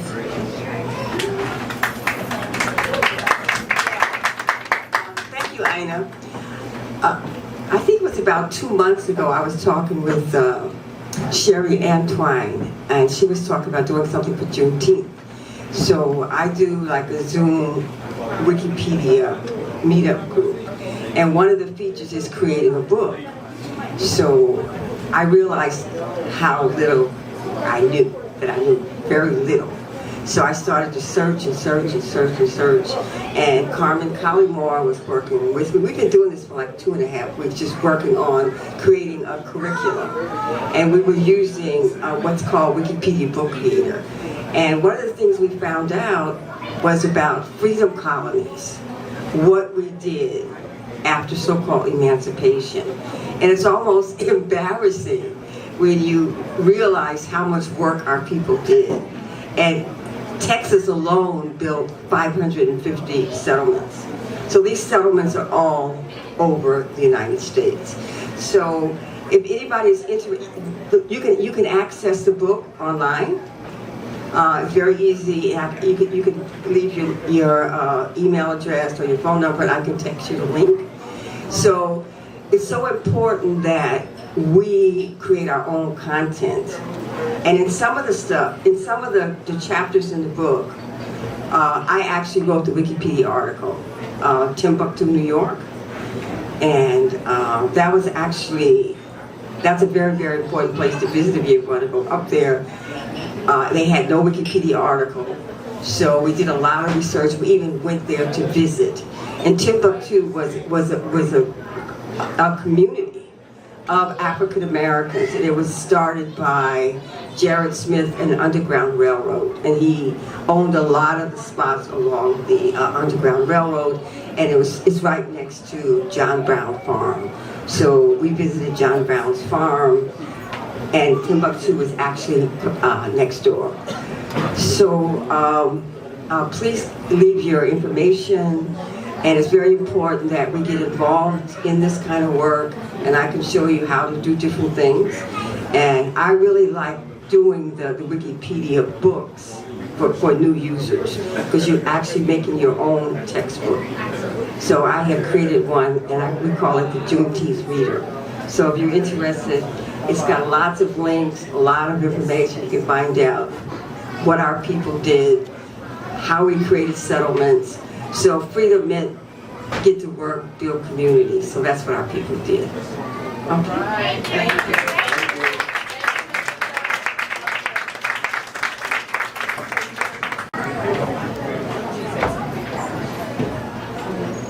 Guys, don't forget to support the shrine in Utinga if you want to get food. I always try to push that because they are allowing us to be here, so I'm so happy to be here.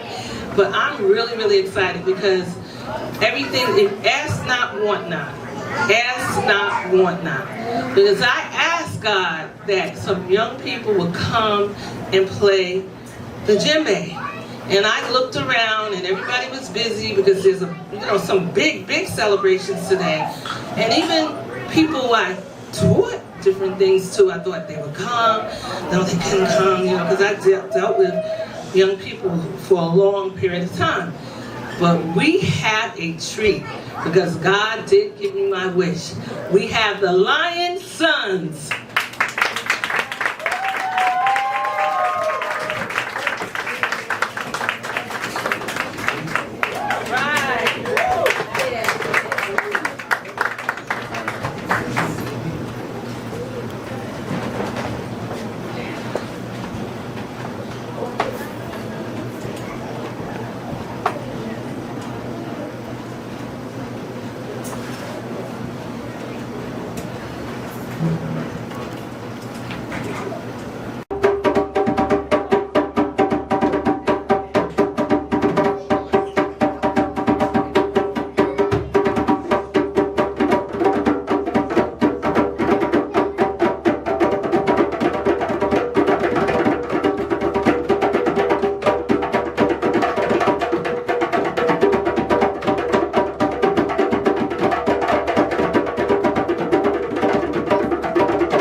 And the youngest one, I think he was like the conductor. I thought he was like, it's your turn.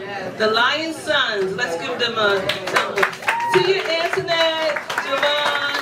Thank you for coming, thank you. So, yeah, okay, I don't want to mess up. Okay, we have a few more, and I hope we can all kind of hang in there. We have Nubian Empress. She's coming up. And then after that, Craig Slay. Then Professor Charles Thomas. And then Deborah Larissa. And then we have a theater group to close the evening out. So while we're getting the music together, I just want you to say something to your neighbor. And just imagine yourself, if you haven't seen them in a long time, what would you say to them? Just imagine what happened in 1865. The first person you were looking for, you were like, I love you. So say something to your neighbor while you're here. Just say something. Tell them you love them. Tell them you miss them. Even if you didn't know them, tell them I really, really miss you. Tell them how pretty their smile is. Beautiful. That they light up your day. They make your world go round. So, because you know what? It means a lot. That just adds to the vibration. It really means a lot. Because you know what, when I used to be under this principal, and she used to say this all the time, do their eyes light up when they see you? So some teachers, when they get in the classroom, everybody's like this. And some teachers, they're like, yay, their eyes light up. And that's what you want. You want people in your life, when they see you, their eyes light up. They make you feel good just by the fact that the minute they see you, they're like, yeah, what's up? So now we have the Nubian Empress. Hi, good vibrations, everybody. I'm Nubian Empress, and today I will be vibing out to Luna. This is something that I wrote, Ashe, so hope you vibe with me, okay?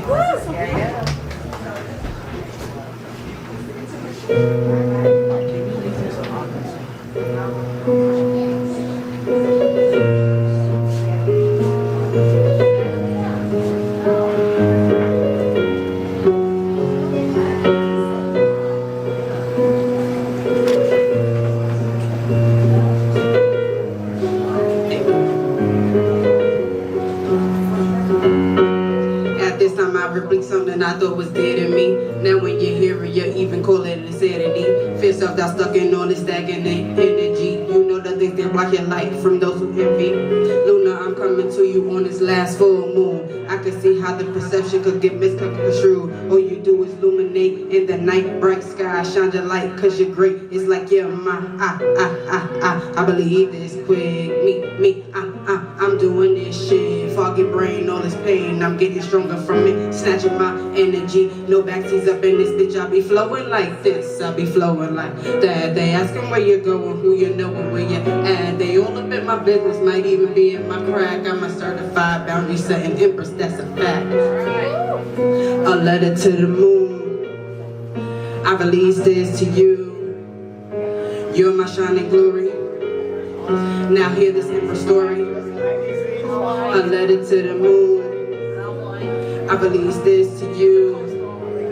I'm pressure and I'm worthy, one of the BX greatest stories. Luna, no time for faking phony shit in my life. If I'ma do this, I'ma make sure I'ma do it right. Pull back the layers from a flower trying to find its pit. I think I love you, no one above you can shoot this shit. It's kinda hard to block, I love you, you ain't know you need. Illuminating, touching Satan, I see the beauty indeed. All I hear is fuck shit that we were told to perceive. All I know is right now, I'm choosing what I believe. A letter to the moon, I release this to you. You're my shining glory. Now hear this emperor story. A letter to the moon, I release this to you. And you're my shining glory. Now one of the BX ready stories. Sending you peace, love, and light vibrations. I fucking love you. Ashe.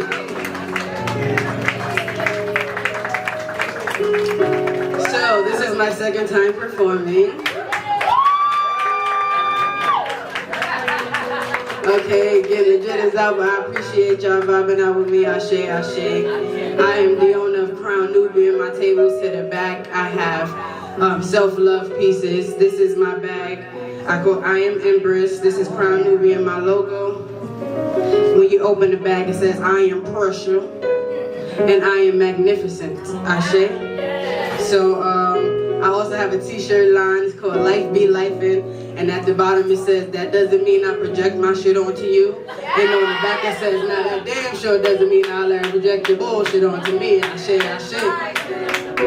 Cause we all got some with us and don't you be lying. So yeah, thank you very much again. I'm Nubian Empress. Find me at Crown Nubian _LLC. Ashe.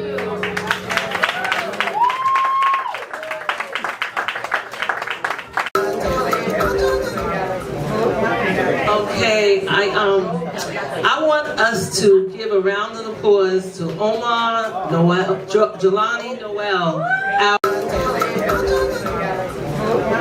Okay, I want us to give a round of applause to Omar Noel, Jelani Noel. Let me see. I think that's enough, right? I mean, and also let me add, always volunteering to help Kwanzaa Film Festival. Craig Slade.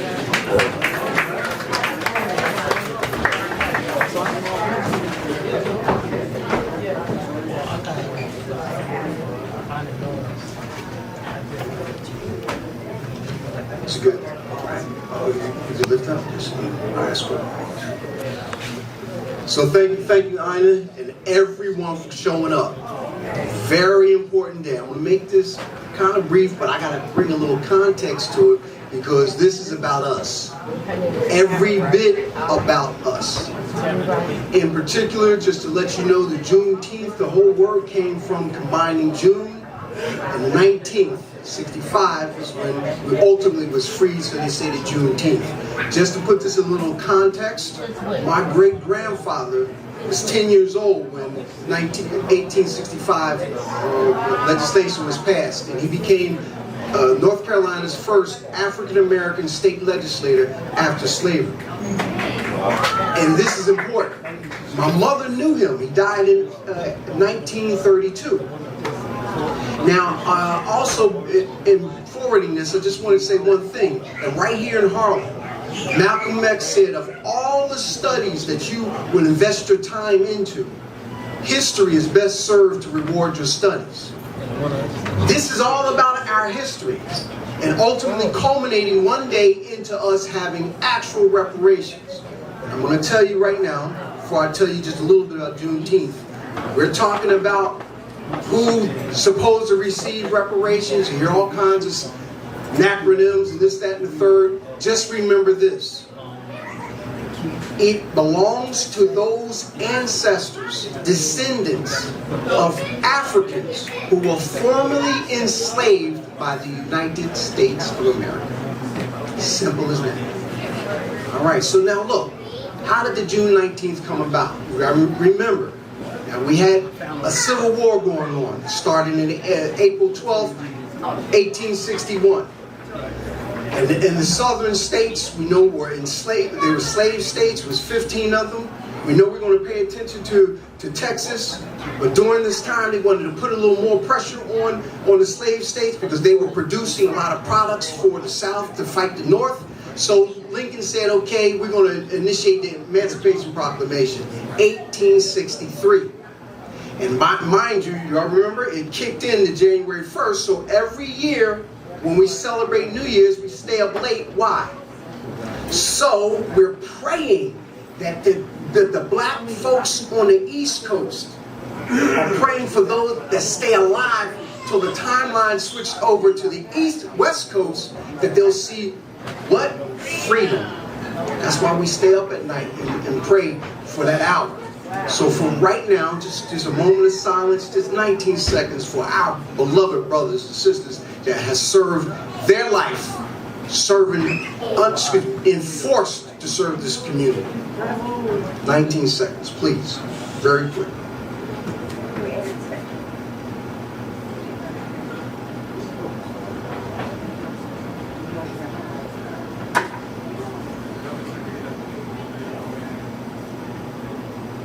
Thank you. So now, here you got the 1863. We're free, January 1st. They're still fighting. And then ultimately, the North wins the war, right?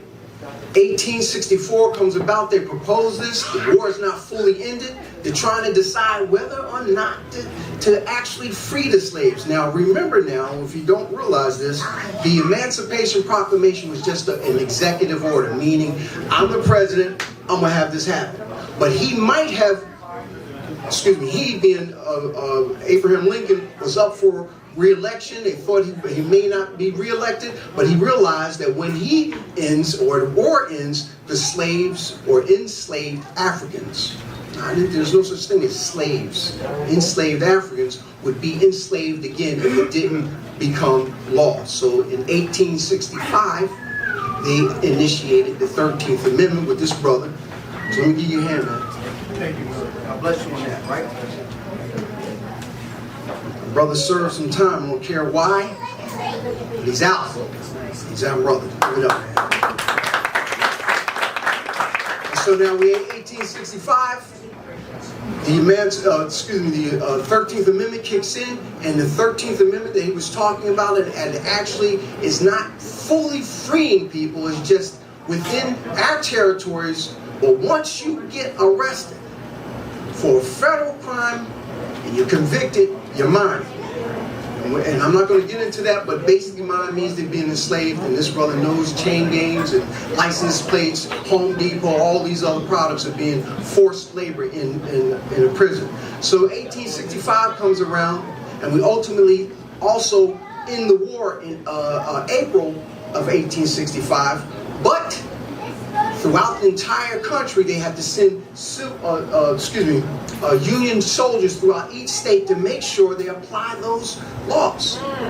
It took time. There was no internet back then. There were no planes. There was a little bit of trains, and they had 15 states. And they finally made it over to some of the most recent Union states. Most recent states became part of the Union over in the west part of Texas. And so when they got there, they realized that our people were still enslaved, as if it didn't matter, as if it wasn't real. They never told them. And so it was a major general called Gordon Granger that made a proclamation on June 19th, 1865 in Texas that said, hey, now all the black formerly enslaved Africans are free. Now, but guess what? There was still slavery going on up until 1962 down south. I was limited to the time I could be up here. I'm not giving a history lesson. I got to contextualize all of this. And so what I'm basically saying to you, what I'm praying to you, these are our people. You hear about Jews. You hear about Spanish people, Asian listed. This place would not exist without us. Amen. We weren't only freed from the clutches, we were freed into another form of bondage. Right. Give me 2 minutes. So that means that they would just open the cage and let us out. So we were free to be heaped upon by every vile action that a person could think of. So they had to then make us a citizen. In 1866, they were introduced it by 1868. The 14th Amendment created a citizenship for us. Meaning I can't apply this Constitution to my brother because he doesn't exist. He doesn't matter. He's not a goddamn human being, as far as I'm concerned. That's how they thought of him. I didn't say then, I say now, I said that's how they thought of him. And then it turned around and said to make sure you can vote. The 15th Amendment was 1870, and men were given the rights to vote. We weren't still considered men. We couldn't vote until 100 years later. So what I'm saying to you, and I'm going to close, I tried to put a little blood on this day. Amen. Just a little bit. Because after all, it's about you. It's about our people that we must avenge. Everyone has to understand that we suffered and we continue to suffer. And to show you the value, and I'll close on this one little small point, 1865 is when the interest of reparations began. The interest of rape, slavery, beating, molestation, and etc. Yes, give it up for our people. It's not me, it's giving up for our people. So I close by saying to you, every now and then, the history catches up with the future and puts a burden on the shoulders of black people like you and me to do something about it and right its wrong. No more time. We have had all the time in the world, but no time to waste. Because it's our race, it's our people. And just remember this, economically speaking, as I close, the value of you. There's not one thing sold or bought in this country without music that you created from the backs and the burden of our people. God bless you. Thank you.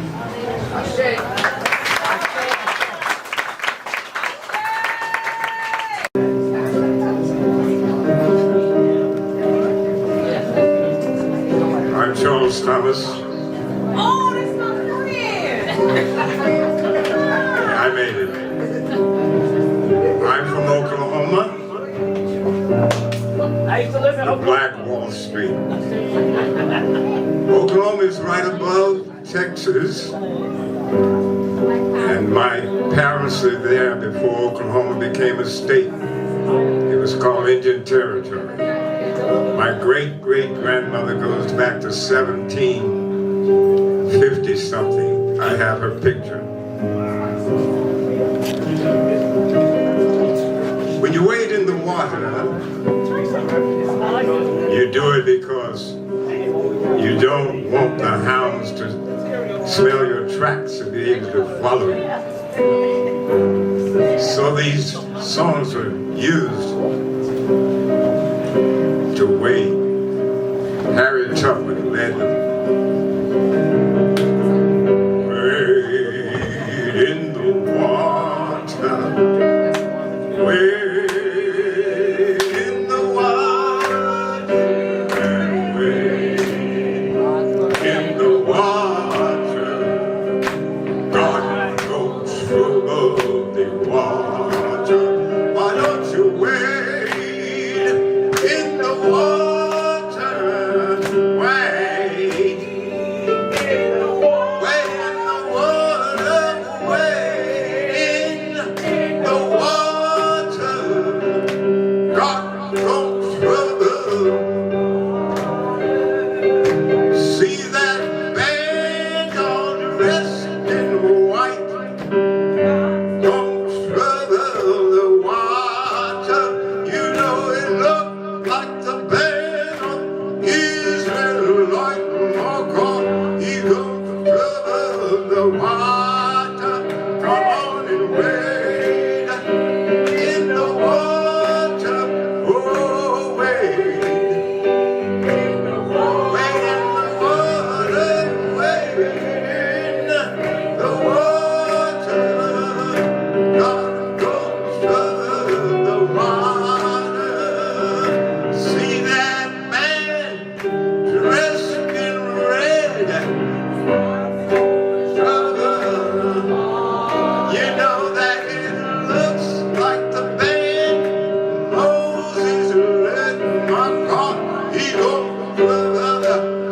Why don't you go down the way in the water? Oh, way in the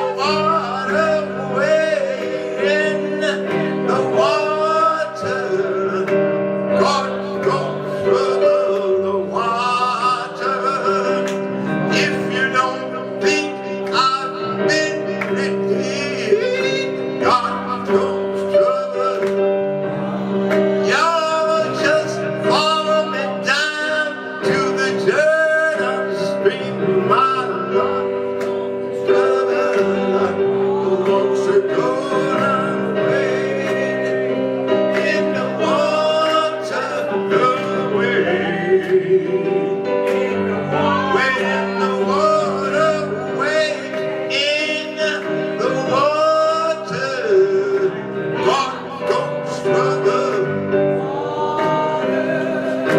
Rock goes trouble. God's a gonna trouble the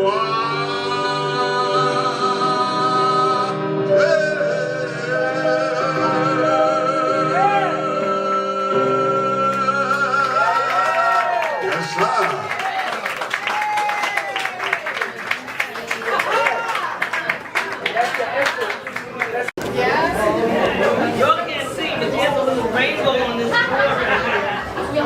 Cause he done trouble for water. Right here. So God's gonna trouble the water. Now I just want to say there's a young artist in the house. Her name is Sanaa Love Marshall, and she has a business called Sanaa Love Art.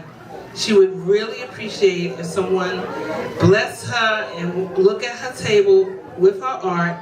And along with her art is Sakina McBride's art, which is real, real special. She takes, because I do the Kwanzaa Film Festival, I love it. She takes film and she makes art out of it. The film that we no longer use, she repurposes it and makes art out of that. That's just one of the things that she does. She does a whole bunch of things. So make sure you look at that table all the way in the back. Empress, look at her table. Make sure you bless the place, maybe get a drink or something, or leave a donation, because we still need donations.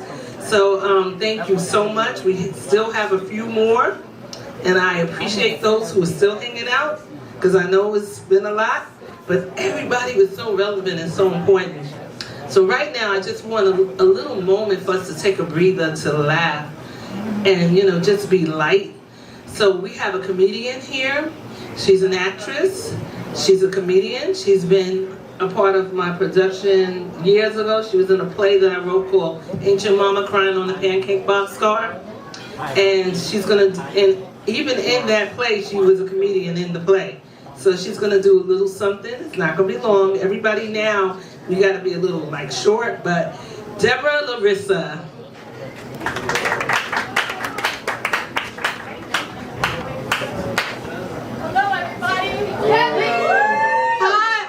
Who's saying that? I love you for that. I want to talk to you after the show. Anyway, please give Ina a big, big round of applause. And please, $1. You'll get that $1 back, I promise you. Give donations, because it's so hard to put shows together, live shows. And we got a lot of tonight. So, why am I here at Juneteenth? Well, I can't go back to the 1800s and stop it, because if I could, I would. Because I love being about love, peace, and happiness, and love one another no matter what your color. Number one, no one deserves to be abused or mistreated in any kind of way. So with that in mind, I did Mayor's Office Increase the Peace, Atlantic Theater. I protested at Sean Bell. And years later, I played a protester in the movie about Sean Bell just this past month with Richard Lawson, who's Beyonce's mother's husband. Richard Lawson played Al Sharpton and I played a protester. So just keep the love one another no matter what you call it going on. And I have a poem about that, anti-racism poem, and then I'll give you some jokes, because laughter is the best medicine, am I right? Okay. Your color doesn't make you superior. That's a mind game that you play at the expense of brothers and sisters who want to see a brighter day. A day when instead of my color, you see the real me. Not the way you expect me, not the way you reject me, but the way you do respect me. I'm just me, I don't need an explanation. Get it together across the nation. Heed the words to the wise. Don't fantasize, because the nation of togetherness is on the rise. You may think your racial slur is cool, but it's nowhere. It's nothing but cruel, whether you're black or white. By your brother, do what's right. That will end the situation of racism in the nation. Okay, let's do a lighter note. Hope you like the poem. Okay. Oh, thank you. Thank you. I want to thank everybody for opening for me, because there's like maybe 10 people left. But you're just as important as the crowd. Remember that. You're a pleasure, a treasure. Your worth is beyond measure. We appreciate you, and thanks again for coming out. I'm from Clearwater Beach, Florida. I worked in an orange juice factory, but I got canned when I couldn't concentrate. And the dangerous drive-bys, I broke a nail at Mickey D's. To top it all off, when I went home, my maid was deported. I had to clean my own room. Yeah, it wasn't easy being me, you know? When we moved in there, we saw the welcome wagon. I moved up here in New York City, I saw the paddy wagon. I'm like, it wasn't me.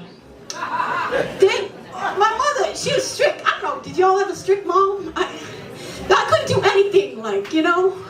Go to school, come home, that's it. Anything else, oh well. But, yeah. You know, she'd be like, you want to say bad words at the table? Go ahead, I will slap you. I'm going to slap you. Want to wear a short skirt? I'm going to slap you. You don't want to do the dishes? I'm going to slap you. I will slap the black off you. I used to be black. Now I'm a white girl with soul. I'm getting older now. They call older women a cougar, but I'm more like a cuddly kitten, you know, because a cougar will eat you for dinner, but I like make you for dinner. I make you for dinner. Make you a dinner. Cook you a dinner, because I'm an older woman. Younger women, I gotta get my hair done, I gotta get my nails done, take me to the restaurant, I gotta pay my rent. You got some money? Honey? No money, no honey. Oh, older women? No, we'll cook for you anytime. We're too tired to go out to dinner. We got enough money to pay our own way anyway. And we're always ready to cook, right ladies? Yeah, be like, yeah, but if he insults your cooking, just switch his Viagra with a laxative. He'll be going all night, all right? Now be in the bathroom. Because I know what menopause means. Men, no pause.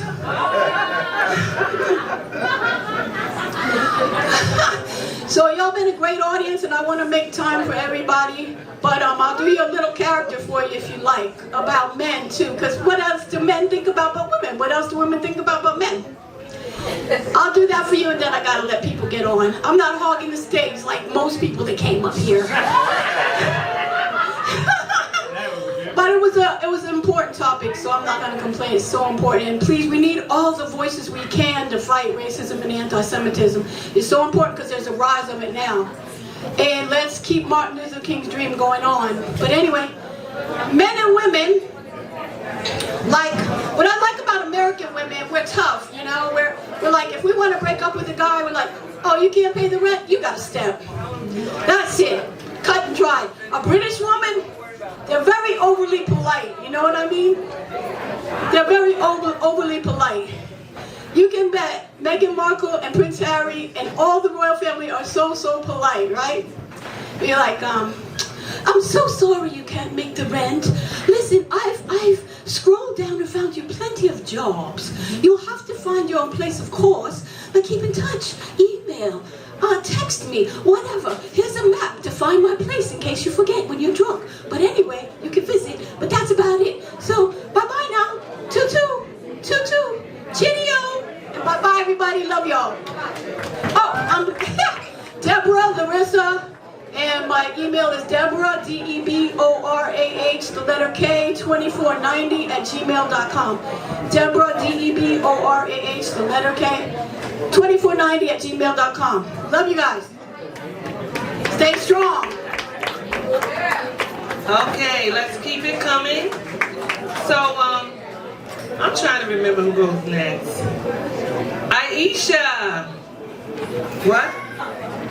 But, I'm sorry, Fafa. Aisha and Fafa, they sisters, so I'm getting them mixed up. So y'all can go up together, one go right. Okay, Aisha and Fafa. Okay. Still in the room. Alhamdulillah, we say patience. In the Arabic, we say sabr. Sabra is a golden attribute for a human being to have. It means that you're in line with your spiritual being, because there's no time and space where we come from, right? So to master patience is to master something great. Alhamdulillah. I wanted to speak on a few things tonight quickly, but it's like what they say, alignment brings elevation. So therefore, so many of the things I wanted to speak on, of course, my brothers and sisters have passed through and spoken on it. But as always, even through birth, I knew my place. And people used to call me the glue or the connective dot, right? So to connect the dots, I will say this.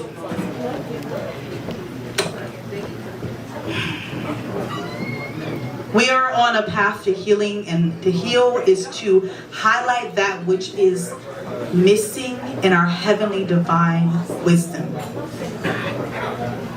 Our heavenly divine wisdom can be anything from our texture to the understanding that we are in alignment and the need to be more plant-based, to the understanding that we need to hear the rhythm and the movement of our own music, our own voice, and our own beat of our drum. They often say that freedom isn't free. I want to leave you with the consciousness that consciousness itself is the currency. Now, to have consciousness and to have comprehension is two different things. I'm gonna let you sit with that for a while. Sure.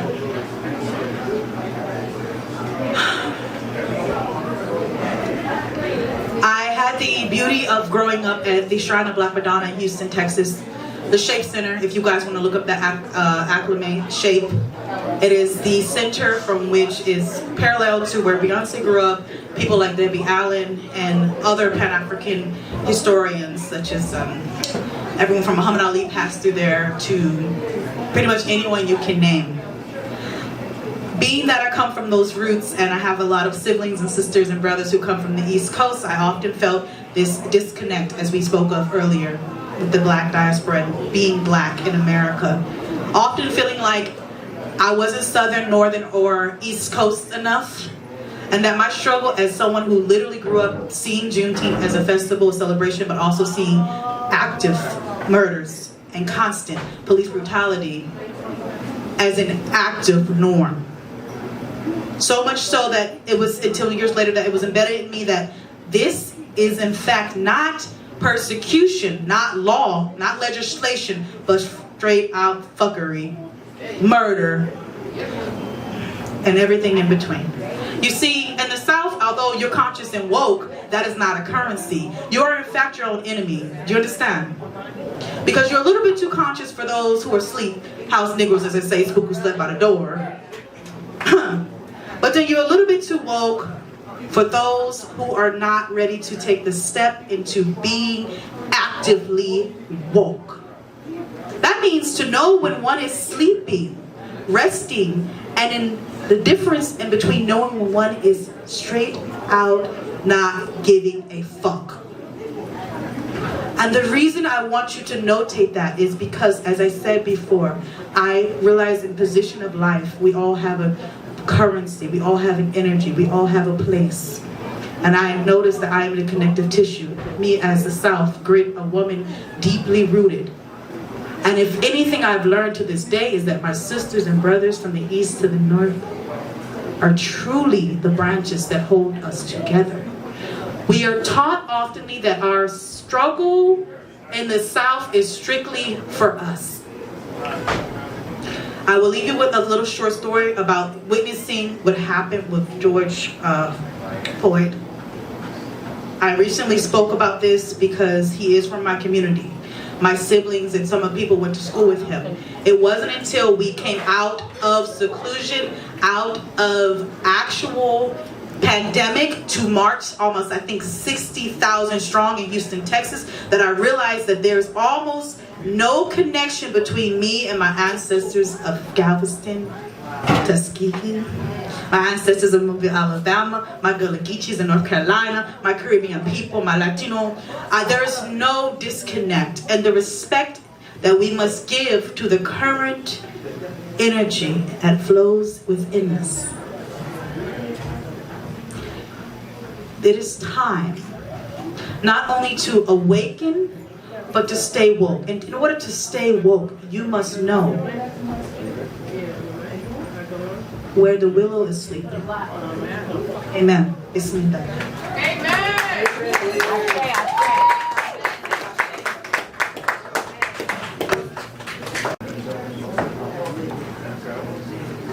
I think the troopers are still here waiting for entertainment, and I love it.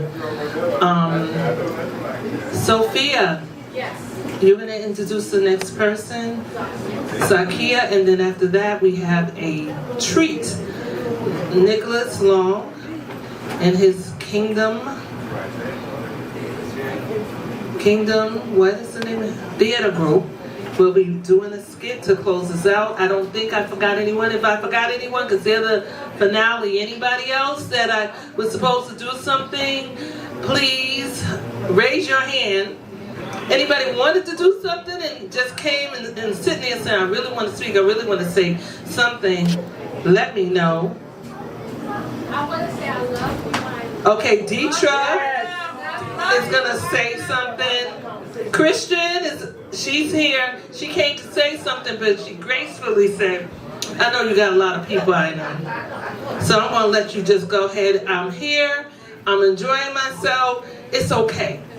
So, but I do want Deetra to say something about what she's doing. And I want everybody to know that Christian is here. She's a filmmaker. Her film is going to be, we're going to see it soon. It's a documentary on house music, and believe me, look for it. Christian Johnson. It's already been accepted into a very notable film festival, and one that I tried to put a film in, and they were like, but that's okay, because I'm still gonna do my film.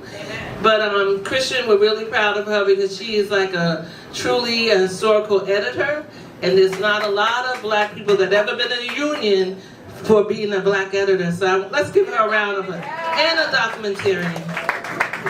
So right now, Sophia is going to introduce the next performer. I've known this next performer for over 17 years since I got to New York, and she's amazing.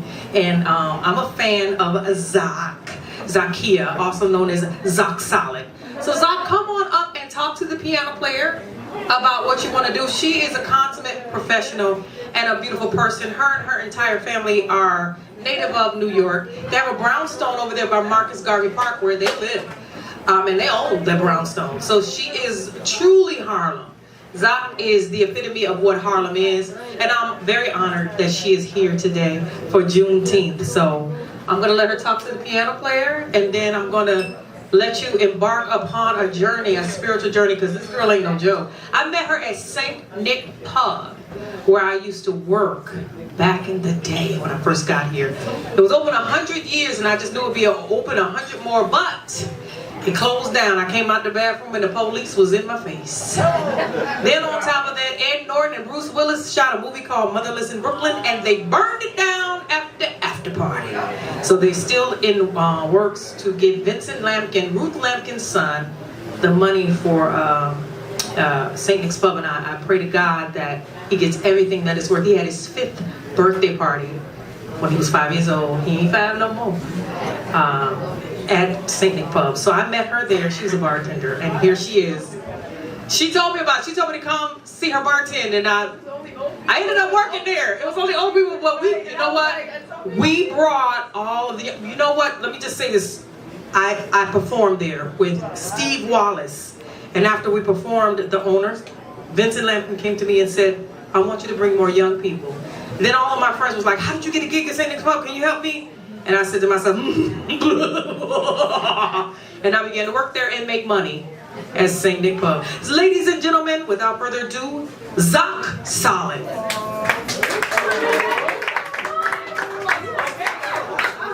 I love Sophia. I was up there, I was like, this is not a vibe. I need to get a young girl with a lot of pizzazz and earrings. Sophia used to come through. But I'm gonna do a song called The Backseat of My Heart. And it talks about and deals with the dilemma of our blackness and how we have to be happy, heal, and we're hurting at the same time. So why do I love so hard? Who has given this to me? The backseat of my heart, sacrificing all of me. They come around when they need me. The backseat of my heart that's never empty. Black like the soul of my hands, Black like the land, black like Odell, how he sells his touchdown dance. Black is forgiveness when they can't understand. Sweaty brows in Charleston with the popsicle fan. Black ebony, black ivory, and the pastor takes it up another key. Black is white, black is white, black is white. Black is I, black is I, black is I. Black is you, black is her, black is he. Black is him, black is him, black is he.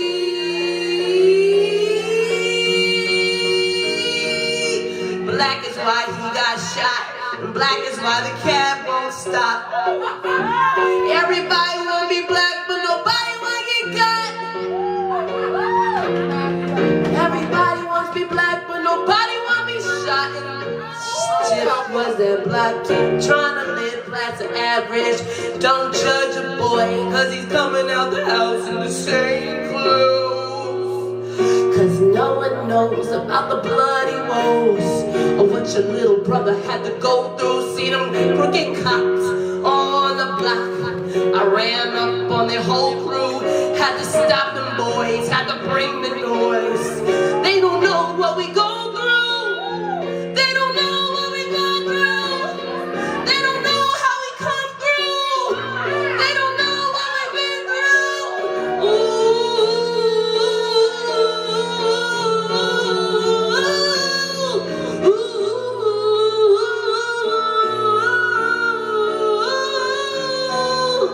Black souls on ebony land. Black is how we stand. Rand Central Station, representing the motherland.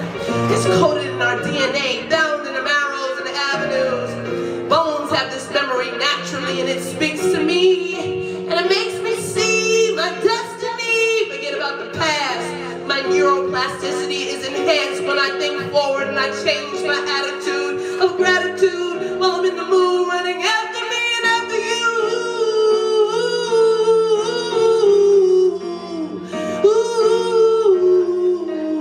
They don't know what we came through. They don't know what we came through. Ba ba ba ba ba ba la da da. Why do I love so hard? Who has given this to me? Black seed of my heart, riding with all of me. They come around when their soul is worthy, and only catch a ride if their spirit heard me. The black seed of my heart is never empty, no, never empty. Sitting in the black seed of my heart, getting in the back seat of my heart. Sitting in and getting in, getting in. You're riding in and getting in the black seat of my heart. It's never, ever, ever, ever empty. Never, ever, ever empty. It's never, ever, ever empty. 'Cause black is a color my true love's hair. His face so soft and this wondrous fair. He had the purest eyes and the strongest hand. I love the block on where he stands. I love the block on where he stands. And I love my lover, and well he knows I love which way he goes. And so one day the time will come where we will become one. The black seed of my heart, black seed of my heart, black seed of my heart.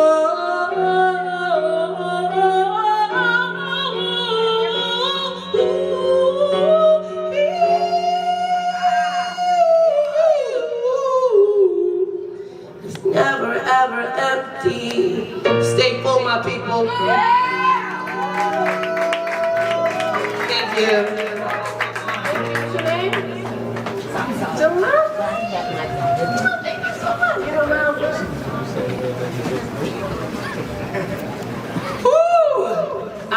That was everything. Poetry, Black Music Month, Juneteenth. It was all of that, and I mean, let me just give a back. Like, I love this. Let's give our warm round of applause. Yes. Can you say her name for me again? I didn't. My name is Sister Zock, SISTAZOCK. You can me on Instagram, Facebook, everywhere. And I'm a collaborator, so let's go. So you guys, let's go. She's a collaborator. Let's go. So now we have the closing performance. We have a skit. And I'm going to let Nicholas Long, who always is here helping me out. Kwanzaa Film Festival, always here. Whenever I have an event, Nicholas is the first one there to help out. So here he's going to introduce his group. I'm introducing a skit called Black Paradise, written, directed by me, featuring a couple actors from Kingdom Theater, Heidi, and also Robert. Give yourselves a hand clap for being out here. Thank you.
So whether you nod your head or you rock your body, we got something for everybody.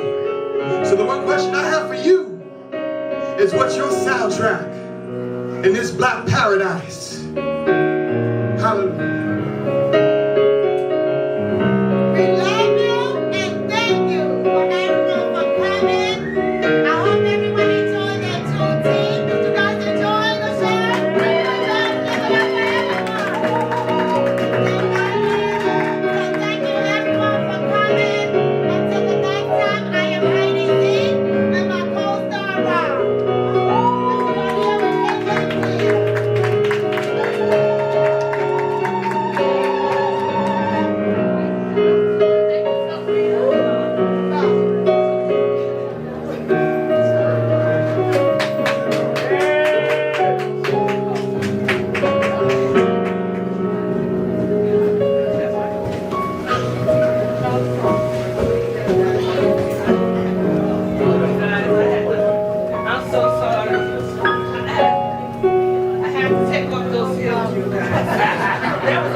For Juneteenth, you want to be cute sometimes, but I got to get back on my slippers. So we have, to close out the evening, most of the time when we begin an event, we normally, of course, I want to recite the Kwanzaa principles. Unity. Can everybody say unity? Unity. Self-determination. Self-determination. Collective work and responsibility. Collective work and responsibility. Cooperative economics. Cooperative economics. Purpose. Purpose. Creativity. Creativity. Faith. Faith. And we fulfilled all of that today. Every single principle has been visited. And before I do the opposite. We normally have libation at the beginning. We're going to do libation at the end. But before we do that, I want to invite a very good friend of the Kwanzaa Film Festival and Animal Productions, Kelsey Productions, Deidre Kelsey.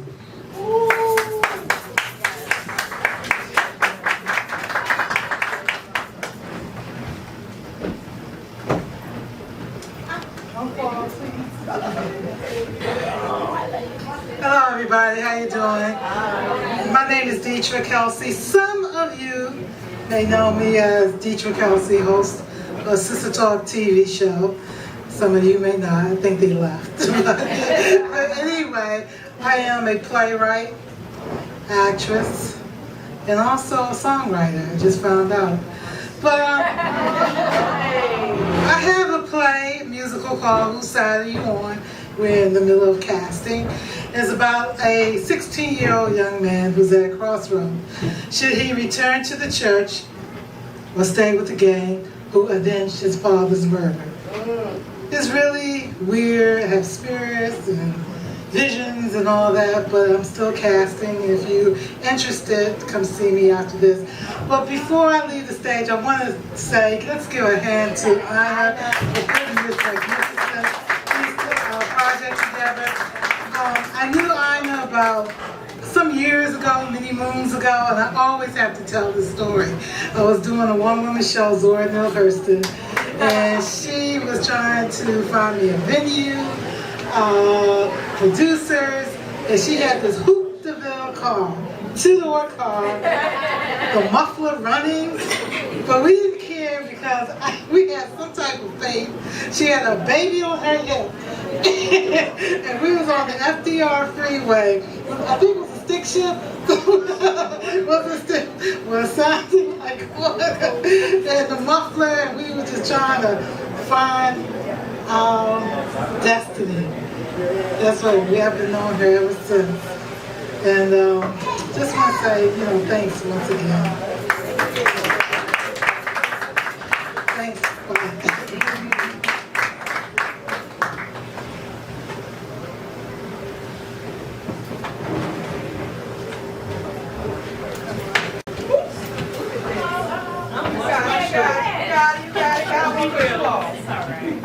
You want me to fill the ground, that's true.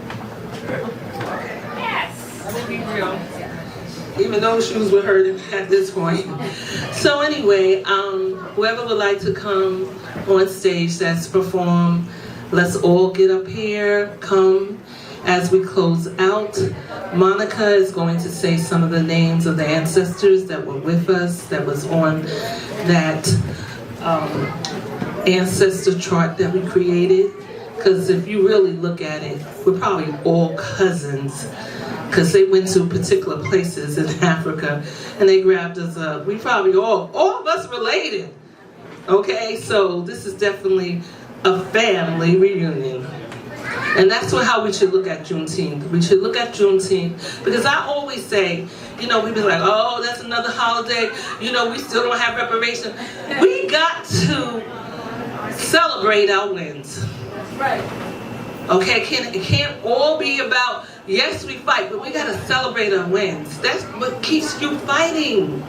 If you can't ever celebrate or find joy in the fact that you won something and find something negative about it, because I celebrate Juneteenth, not because of the intellectual part of me. I celebrate Juneteenth because honor your mother and your father. And those enslaved people, they're the ones that make this holiday.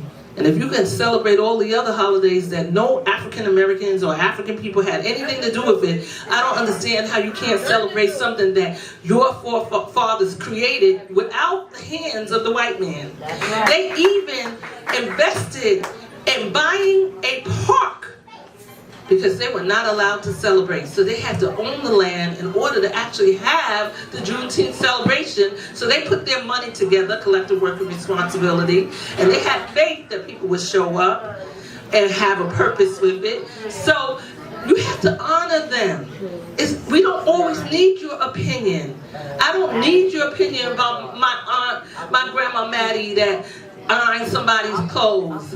I'm never gonna look down at that. I don't need your opinion about what an enslaved person should have did and shouldn't have did, and if I was gonna be enslaved, I wouldn't have did. I don't need your opinion. I honor my ancestors. That's it, and that's all. There's times to be intellectual when you're on your job and you see they not hiring black people, you have nothing to say. That's the time when you need to get very intellectual and wise and speak out. That's right. I'm not going to speak out against people I never lived their lives and never will live their lives, hopefully. I'm going to honor them. I'm going to respect them. And I don't need to interpret that, analyze that. So I thank you for even wanting to be here with Juneteenth, but I really do want us to share more love. I remember my friend saying, when you see a young person in distress and they're acting crazy or whatever, give them a hug. So about a couple of weeks ago, I was walking down the street and you know how sometimes things are magnetic. I bumped into this girl. She said, "Damn, you bump into me. You bump into me." Blah, blah, blah, blah, blah. And I said, "Okay." I turned around and I said, "Come here." I said, "I need to talk to you. You bump into me." Blah, blah. I said, "Listen, let me give you a hug. I am so sorry."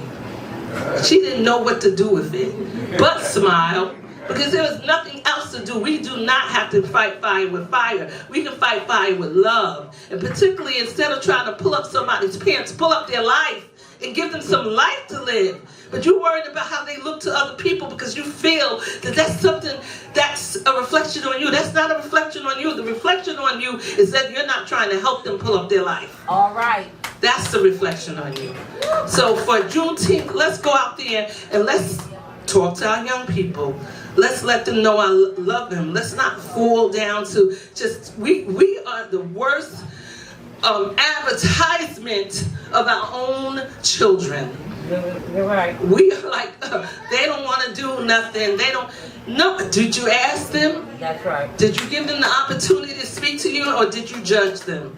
So let's go with the Juneteenth spirit. Let's just go out there and share love, speak to our people, walk down the street, hi, how are you? And if they don't say nothing, say to the next person. Eventually someone is going to say hi back to you. So, okay, we're going to close this out with Monica. She's going to read some of the names and she's going to sing. But whoever wants to come up stage, this is the time to come.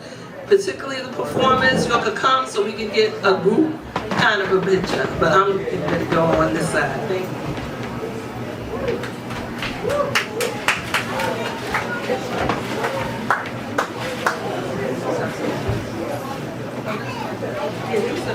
May his peace be with you till we meet again.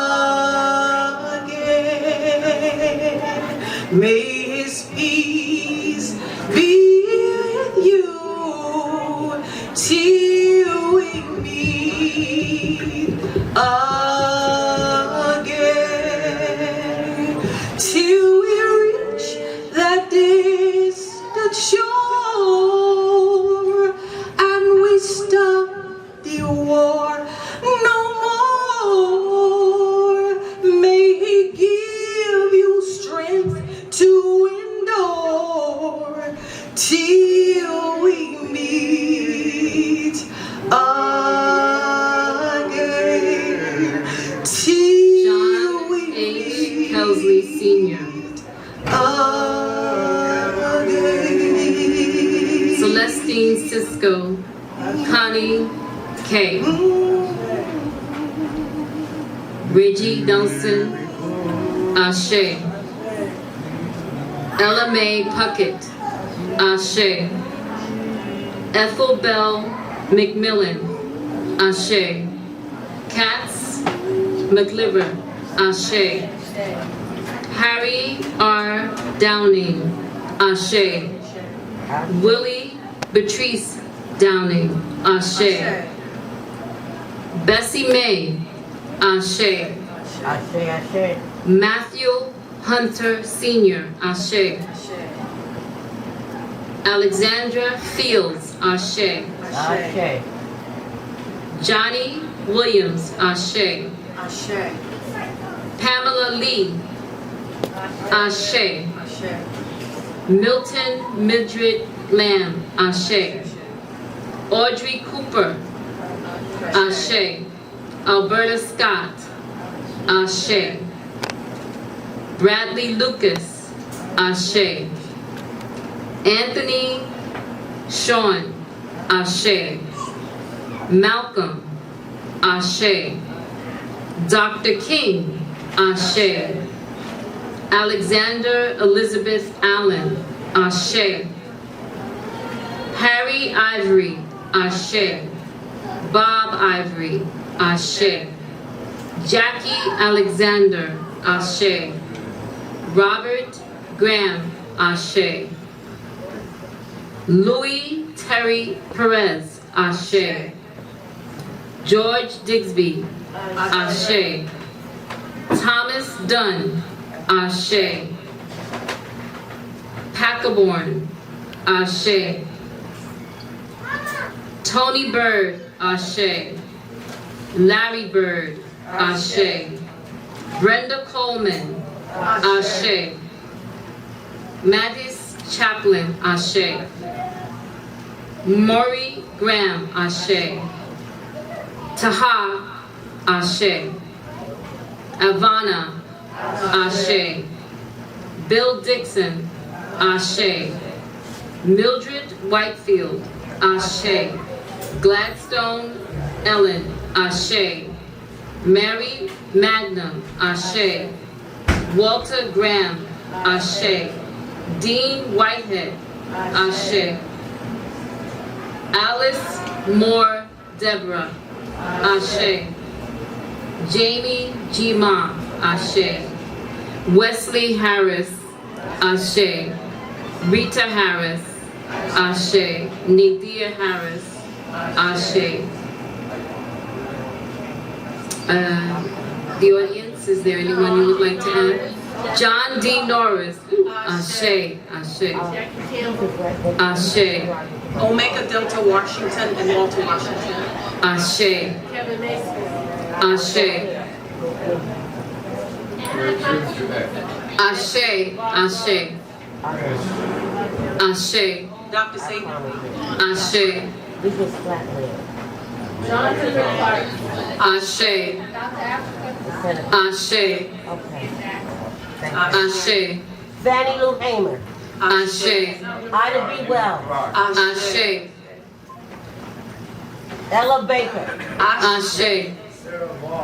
Ashe. Ashe. Ashe. Dinah Washington. Ashe. Ashe. Ashe.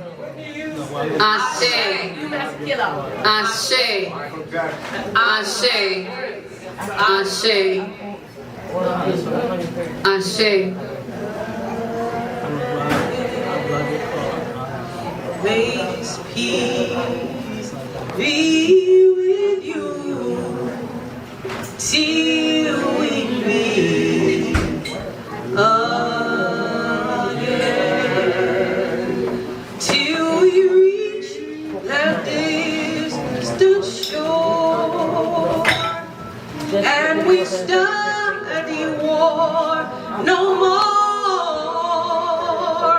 May He give you strength to endure till we meet again, till we meet again.